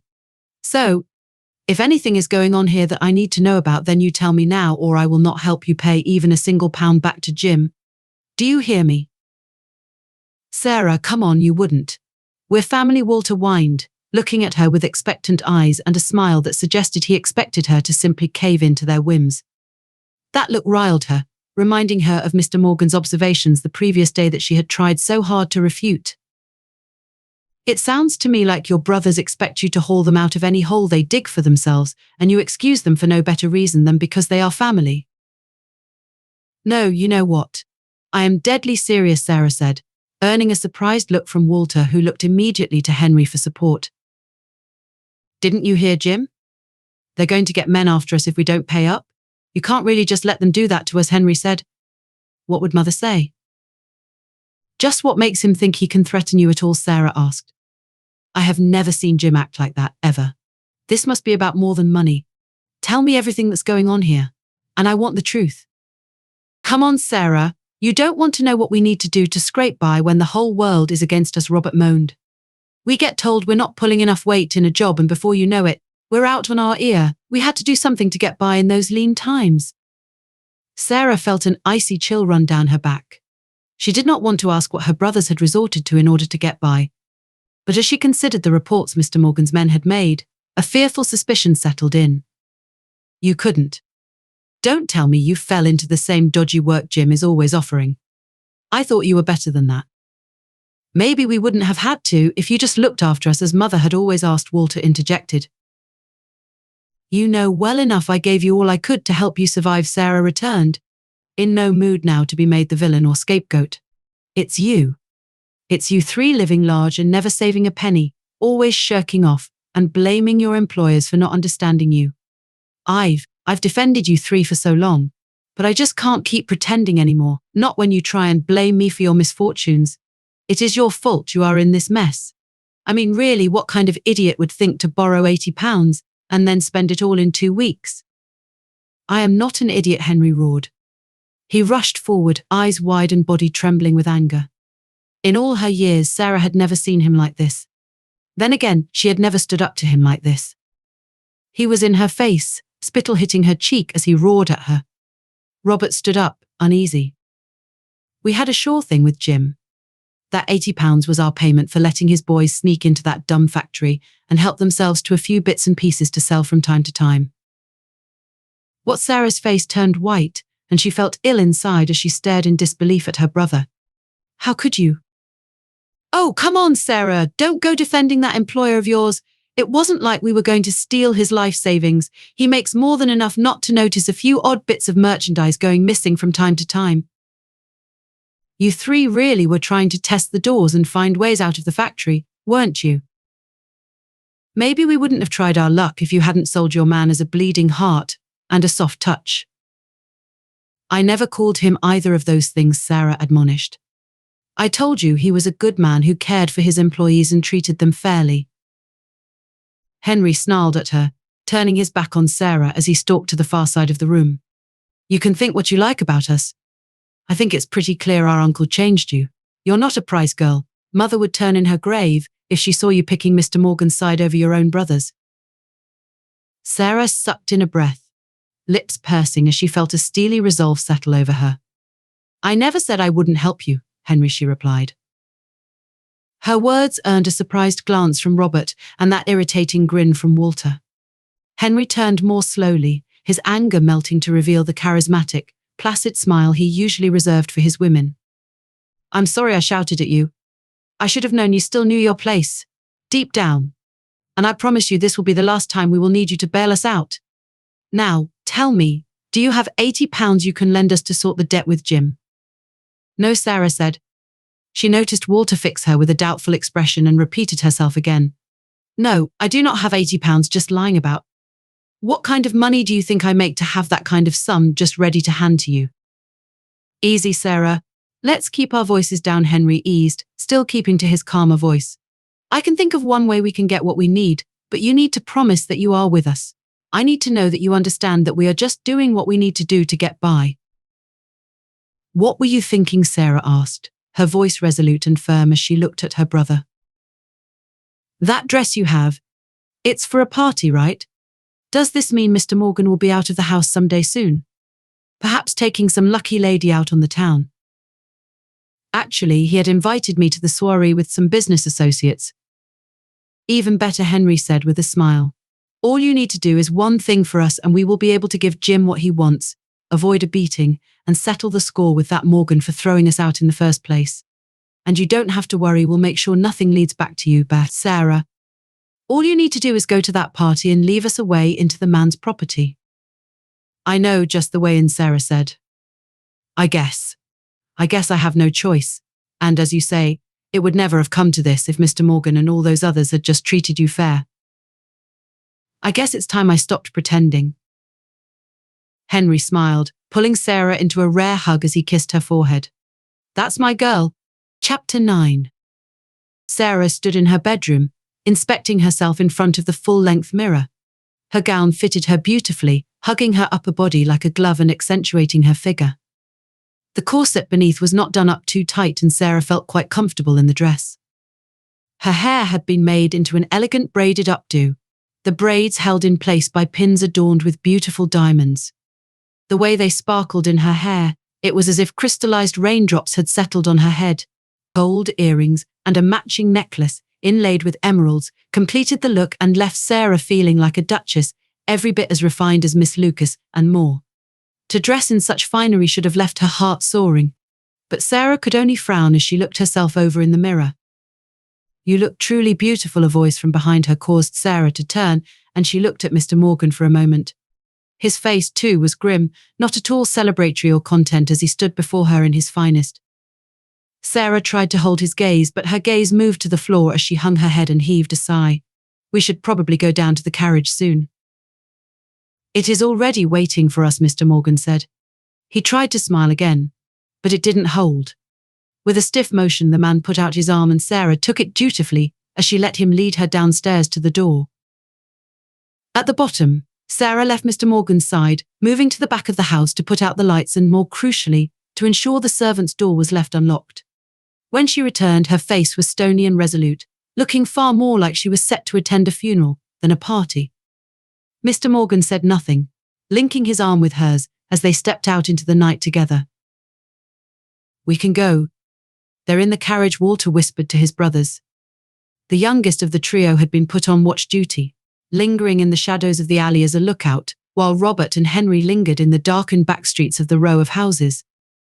Walter rushed back to his brothers, frowning as he noticed Henry wasn't moving. Come on, I said, they're in the carriage. Yeah, I want the carriage to move before we go sneaking inside, Henry explained in an exasperated voice. What if that Morgan fella has forgotten his pocket watch? Let's hope he has, all the better for us, Walter said, licking his lips in anticipation. Remember, we need to make this look like a proper break-in, Henry said, going over the plan again.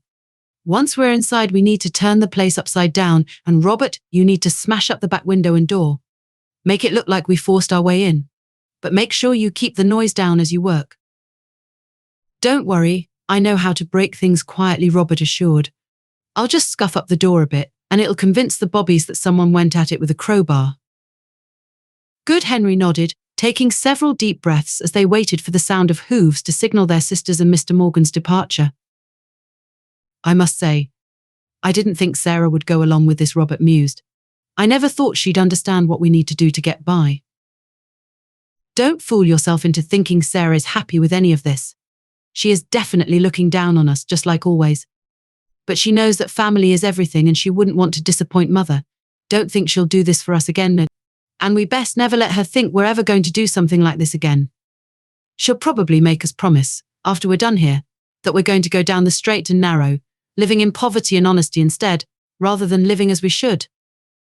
Henry fell silent, head cocked to the side as he focused on the sounds around him again. Sounds like they've gone, Henry said at last. Let's get moving. Walter began to dart down the lane, Henry grabbing him by the collar before he could get too far. Let's not rush and make a commotion. They're going to a party after all, and we don't need to rush ourselves breaking in. Together, the three brothers moved down the dark street to find the back entrance of Mr. Morgan's property. Henry put out a hand to the wooden door, pushing it open and sighing in relief as he felt the door give, letting him inside. Thank God, he breathed. Right, Sarah's given us our way in. Now, let's sort out what we need for Jim and maybe grab a little extra for ourselves. Whatever you do, let's not make too much noise until we're ready to leave. Moving through the small back garden of the property, Henry felt his confidence rise as he opened the next door into the kitchens. He would not admit it, but a lot was riding on Sarah behaving herself and doing as she was told. Her outburst after learning of their arrangement had almost been her undoing. In that moment of anger, Henry could have sworn she was a different person. She was, in a startling way, more the girl Henry remembered from his youth, not the facsimile of their mother who always seemed to understand how hard things truly were for them and helped them without question or reserve. Henry had thought that more spirited side of Sarah had died along with their mother, but this latest escapade let him know he should be on his guard for the future. As it turned out, Sarah did still have some limits on what she would accept her brothers doing, and those limits were nearly reached. Stepping into the kitchen, Henry reached in the dark, feeling his way to the counter where he was pleased to find a candle and matches waiting for him. Sarah had been very good to think of that touch, and Henry wondered what other uses she might have for him and his brothers if only they could convince her to lose some of her scruples. Lighting up the match, Henry looked around, eyes narrowing in the dark as he took in the kitchen. Of course, there would be precious little in the back worth looking at, and he only took a minute just to inspect the room and take in the layout before moving on to the next door. Robert, you start working on that door. Make this look like a proper break-in, Henry ordered as he moved forward with Walter, ever his faithful shadow. He moved confidently to the door, stepping out into the hall and smiling as he took in the more opulent decorations, the soft carpet underfoot and paintings hanging from the wall. Best treasures will be in Morgan's office and bedroom, Henry said. You take the stairs and check his room, I'll find his office. Whatever you say, Walter replied, moving casually past his brother to the stairs, an excited grin on his face. Don't get anything too heavy or conspicuous. All right, Henry reminded him as he watched his brother pass by. Remember, once we're out of the house, we still need to get everything back home without being stopped by anyone. I've got it, Walter insisted, sounding just a little insulted as he made his way up the stairs. Henry turned his attention back to the bottom floor, looking to the doors around him and trying to decide which led to the master's office. Thoughts of the treasures held within left him excited for the days ahead, his imagination firing with thoughts of how surprised Jim would be when he came to him with enough treasures to wipe their debt and leaving the pickpocket owing them money. Henry had just moved to the right-hand door and put his hand to the silver handle when he heard something from upstairs. He rolled his eyes and heaved a sigh as he guessed Walter had tripped in the dark without a candle of his own to light his way. Take your time, Walt, we've got hours to work this place, he called. Henry, run, it's... Walter's voice called out, panicked and loud. Henry froze in place, eyes wide as he looked to the top of the stairs. The worst suspicion took over him and his hand on the door handle withdrew. He began to move back, trying to control his breathing as he kept an eye on the stairs. Henry. Henry. Henry turned, pulse racing as he heard Robert shouting now from behind, leaving him in no doubt as to the danger he was in. He put all thoughts of his brothers in the house behind him, running straight toward the front door, looking for an escape. Robert and Walter were done for. Henry didn't know or care what or who had come for them. All he cared about, all he needed, was to get out. Reaching the front door, Henry slammed against the wood and rattled the handle desperately. He pulled as hard as he could, swearing as he tried to coax the door open. When that didn't work, Henry took a step back and kicked the door as hard as he could with his boot. Nothing helped, and he finally turned to see what was coming for him. Down the stairs charged two men in the distinctive uniforms of the law. Bobbies. Henry gave up. There was no getting out, and he was not going to risk his hide fighting the officers of the law. With a deep sigh and a hateful look on his face, he put up his hands in surrender as the two men charged into him, turning Henry full about and pressing him into the door as they put him into a painful arm lock. "Arg, easy, I'll cooperate. The policeman did not seem to pay Henry any mind, adding more pressure to his grip as the eldest Price brother shouted his complaints in vain. Sarah bit down on her bottom lip, wringing her hands nervously as the carriage finished its turn and began the final clip down the street. She had stared out the window the entire journey, her eyes glazed over and looking blankly ahead as she waited for their wraparound tour of the local neighborhood to come to an end. Mr. Morgan had remained quiet and kind, keeping a somber and respectful silence as he sat by her. Only now, as they neared his home, did Sarah notice him shift in his seat and look at her with concern. A hand reached over and held hers, preventing her from fidgeting any further. Sarah was startled by the sudden, intimate touch but did not look to discourage it. "Do you think they have them?" Sarah asked, not even sure what answer she wanted to hear. "I would be very surprised and lose a lot of faith in our constabulary if they were not able to capture 3 thieves in so easy a trap," Mr. Morgan mused. He did not sound happy or smug in his answer, and his brow was creased with concern as he continued to study Sarah. "You know, Miss Price, I owe you an apology." "An apology? When I am the one whose brothers planned to rob you in your factory and in your home?" "I really do owe you an apology," Mr. Morgan said again, squeezing her hand in his a little tighter. "When I confronted you the other day, when I accused you of being your brother's pawn, that was clearly wrong of me." "No, it wasn't wrong," Sarah said, her voice matter of fact. "Truth be told, I needed to hear that. I needed to have someone point out to me how blind I had become to my brother's true nature, how much I overlooked because they are family. At the least then, let me tell you how much I admire you," Mr. Morgan continued.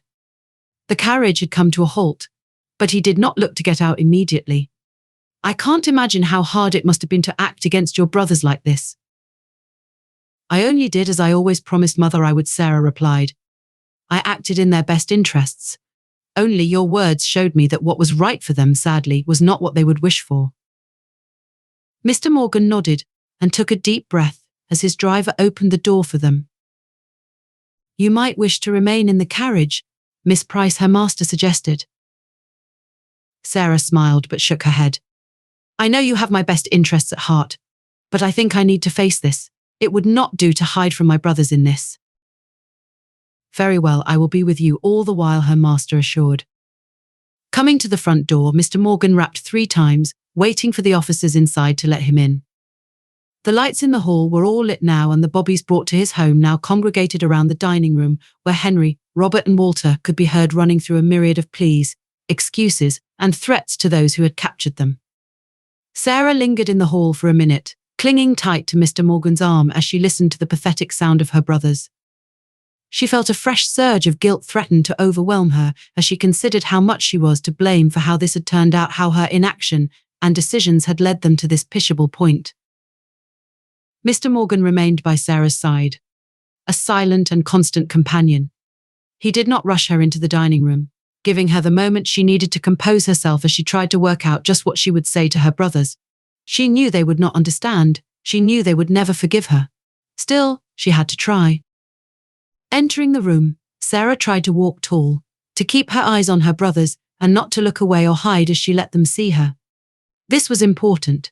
She needed the 3 of them, Henry, Robert and Walter, especially Henry, to see that she was not ashamed of what she had done. She did not want them to believe that this decision would become a regret for her. She would not let them form the mistaken belief that they were somehow the victims here, that she was in the wrong and knew herself to be so. "Don't you look fancy," Henry said, his voice thick with bile as he looked Sarah up and down.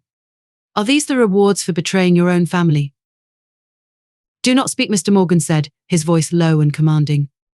At his words, the bobbies guarding the three brothers leaned in closer, letting the boys know that they were more than willing to enforce Mr. Morgan's orders with force if given the excuse. Sarah watched, focusing on keeping her lip from trembling as she watched Henry grow silent. "I want you three to know that I never wanted this to happen to us," Sarah began. She eyed each brother in their turn. "You may think I am here to punish you, maybe to mock you for having trapped you here as I did. But in truth, I am here to apologize. When Mother died, I looked to honor the one promise she made me swear to before her death. I promised I would always do all I could to look out for you. For years. I thought that meant acting as Mother would have, defending you at every turn, and always taking your side in any and every situation. Now, I realize I should have looked to the example of our uncle. He may not have loved any of us, as Mother had, but he understood the need for you to learn that the world does not revolve around you, that you are responsible for your choices and actions. If I had realized this sooner, maybe I could have prevented you from coming this far down a path that will only end in ruin for you." "You don't call this ruin," Henry returned. An officer stalked forward to strike him, but Sarah put out a hand, a sign that he should hold back. "You brought yourselves to a point where you were willing to break the law, steal from the most respectable of men, people who would have helped you and been the making of you if you'd let them and not tried to exploit them. If I had not brought you here today, if I had not put an end to this, you would only have gone down a darker path in trying to pay back Jim. What I have done here. Your punishment. It will be severe, but it will, I pray, be better for you than the paths you were forging for yourselves. Those trails would only have led to Jim killing you or pressing you further into a life of crime to pay him back. I dread to think how much he was already talked you into down the years." Mr. Morgan patted Sarah's arm as he too looked to the boys, adding his own voice to her censure. "Your sister has done you a great favor by forewarning me of your plans to rob me. Had you entered my home and taken my possessions, I would have hounded you till there was no safe place for you in the city. You may think yourselves clever, but it would not have taken much for me to guess at who might have been bold enough to rob me. And when I caught you, I would have looked to punish you to the full extent of the law." "But you are not, though, right?" Walter asked, looking between Sarah and her master. There were actual tears in his eyes as he choked through his words. "You can't. It's not our fault. It was Jim. Jim was the one who pushed us into this. We didn't have a choice." "Shut your mouth," Henry hissed. "No," Henry Walter replied, refusing his brother for the first time in his life. "Look, whatever we can do, we'll do it. We can work something out, right? And then you'll let us go." Sarah took a deep breath. "There will be punishments for all three of you. Prison, and likely some form of labor for what you have done. It grieves me to think of it, but it is what you deserve, Ted, and maybe even what you need. But Mr. Morgan has assured me that he will not look to pursue the worst of punishments for you. You won't find yourself sentenced to hanging for what you tried to do here.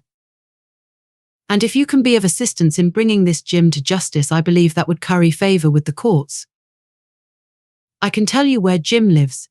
We know where he likes to keep his stash and his haunts." Walter was singing like a bird. Henry just looked off, sullen and angry, to the wall. Robert was quiet but looked more genuflective than the other two. While he was not running his mouth trying to save himself, Sarah couldn't help but wonder if something had gotten through to him. The way he looked down at his feet, the way he couldn't meet her eye or Mr. Morgan's. Could it be genuine remorse? "Please, save your confessions for later," Sarah said. "I am sorry it has come to this, truly I am. I want you to know, though, that when all this is done, I will still be your sister and I will still be there for you in whatever capacity I can." "You're not my sister," Henry returned. "You're nothing. You're just a greedy, selfish." The bobby Sarah had restrained before moved in and smacked Henry before he could utter any profanity. Sarah gasped and took a step back. "I think it is time we let these three go, to let them consider their actions alone," Mr. Morgan suggested. Sarah nodded, turning around and walking out of the room before she lost her composure. She was determined, till the last, not to let her brothers see anything they could misconstrue as weakness or guilt on her face.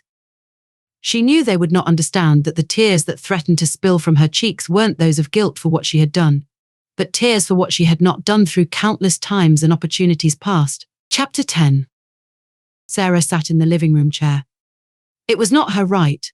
Mr. Morgan had not invited her to sit down, nor was she on any kind of a break that would excuse her for her actions.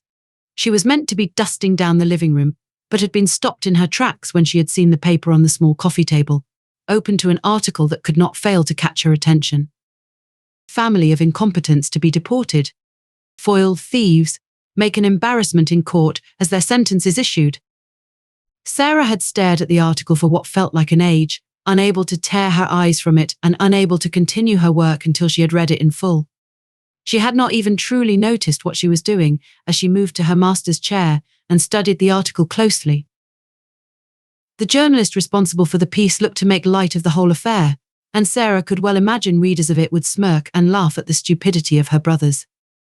Much was made of the way the trio were lured into a trap by brave and intelligent officers of the law, working with the fine and upstanding Mr. Morgan. Sarah's name was not mentioned at all in the article, something she was most grateful for. The article continued to tell of how the brothers had helped bring justice to another villain, Jim Peterson. As Sarah read the article, she could tell the journalist was less than impressed with the brothers for giving up all they knew, bemoaning that there was no honor among thieves.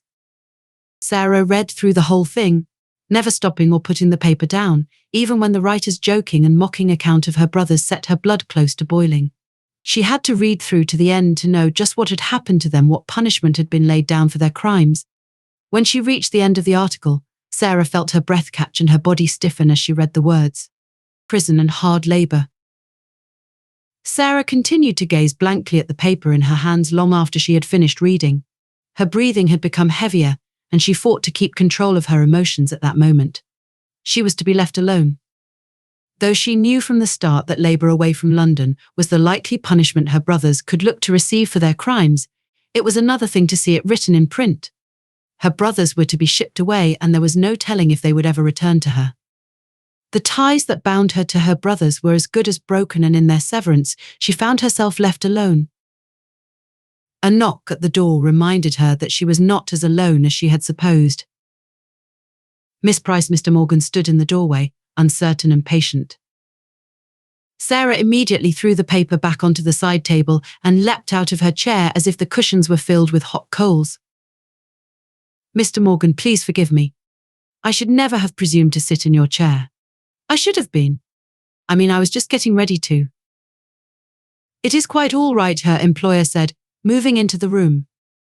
Sarah watched as he stepped boldly toward her, taking her hands in his, as he looked to her with concern and care that left her feeling reassured. I should not have left the paper there, and open, for you to discover. After I read the article, I took some time in my office to consider how I would break the news to you. I should have thought that you might catch sight of it. You do not need to reproach yourself, Sarah assured. In all honesty, it was probably best that I read the article alone and absorbed the news quietly. Even so, I wish you had read of it from a more sympathetic source. The writer seemed to make light of the whole story in a way I did not approve of. It is what it is, Sarah said with a shrug, her head hung low as she let out another sigh. How are you feeling? Mr. Morgan asked. I have certainly felt better, Sarah admitted. It is strange to think that I am now alone in the world. Well, for all the harm and heartache they have given me over the years, they were my brothers. I more than understand, Mr. Morgan said, rubbing his thumb and forefinger gently over the back of Sarah's hand as he looked to her. I want you to know, though, no matter what fears you may have to the contrary, you could have family here still, if you so desired. You think I should try to forge deeper bonds with my uncle, Sarah said, giving a wan smile as she shook her head. For all his kindness to me growing up, he never really cared for me. His main motivation was always to raise me to a place where I could pay him back for all he had done for me. It was not your uncle I was referring to, Miss Price, her employer corrected, causing her to look at him with confusion. Then, what are you suggesting? She asked, feeling a slight tingle of anticipation inside of her as she recognized that familiar look in the man's eyes, in his smile. It was the same as she had remembered when first she had begun working for him. It was that old, intriguing gaze that suggested regard beyond that any a master should have for their servant. After all that had occurred with her brothers, with her own deception, Sarah had not thought to see that look on her employer's face ever again. When you first entered my home, I found myself immediately drawn to you, Miss Price. As I have watched you, I have marveled at your grace and poise in handling your brothers and keeping your moral compass. I have found that regard growing even more. What started as warm regard and affection has, in the shortest of times, blossomed into something far deeper. A need. I need to know that you will not leave my side. I wish to make to you a proposal that I hope will be agreeable to you, one which ensures that neither one of us is left alone again. Mr. Morgan. What are you saying? Sarah could hardly find the words as she watched the man before her move down onto one knee. I own that this is perhaps not the ideal time, in light of what you have just learned. On the contrary, I believe it is a perfect time, Sarah encouraged, tears once more staining her vision. These tears, however, were far more welcome than those that had come before when she considered how alone she might be. She watched with heightened expectation and disbelief as her words encouraged her employer on. Miss Sarah Price, would you do me the greatest honor and consent to becoming my wife? Yes, Sarah spoke the words without hesitation, literally throwing herself into her employer's arms and clinging tight to him as she realized that she was not to be left alone after all. Even before the unpleasantness with her brothers, she knew Ralph Morgan to be exactly the kind of man she would wish to marry, and she could hardly believe this fondest wish could be coming true. Kneeling on the floor together, Sarah let out a grateful and relieved sigh as she felt the man's hands run through her hair, soothing her with his touch as he held her in a reassuring embrace. Slowly, timidly, their lips met. Still kneeling, their bodies tingling and hearts soaring, they prayed, thanking the good Lord for bringing them together, and vowing to trust him wherever he may now lead them. Epilogue. Sitting in the living room, sewing quietly, Sarah watched as her daughter and son played near the fire. It was winter. Christmas had brought an air of excitement to the house. The mantel was decorated with a row of holly, their red berries and dark green leaves, adding extra festive cheer to the room alongside the wreath hung by the door. Christmas was a pleasing time for Sarah, and she enjoyed seeing her children enjoy the festivities of the season in a way she was never able to growing up. Of course, she was sure never to spoil them, always ensuring they knew that any gifts they received were dependent on their good behavior. As a mother, she was always careful to ensure her children never grew up conceited, never grew up feeling entitled, as her brothers had been allowed to do. For all the cheer of the season, the joys of Christmas were dampened by the lack of contact she had with her siblings. It had been 2 years since her brothers had been released from jail. Sarah had tried writing to them on their release back into society, letting each of them know that she would always be there for them to support them as a sister if they wished it. When she had first sent those letters, she had feared her brothers might reply at once with the hope of moving in or begging money from their sister who had done so well for herself in marriage. Perhaps because they knew just who she had married, or maybe out of an ongoing grudge, no such replies came. Sarah could not say she was entirely surprised. She was disappointed, but not surprised. The way Henry, in particular, had looked at her that day he was hauled away to answer for his crimes, she knew then he would never forgive her. A knock from the front door brought Sarah out of her reverie, and she glanced toward the living room door.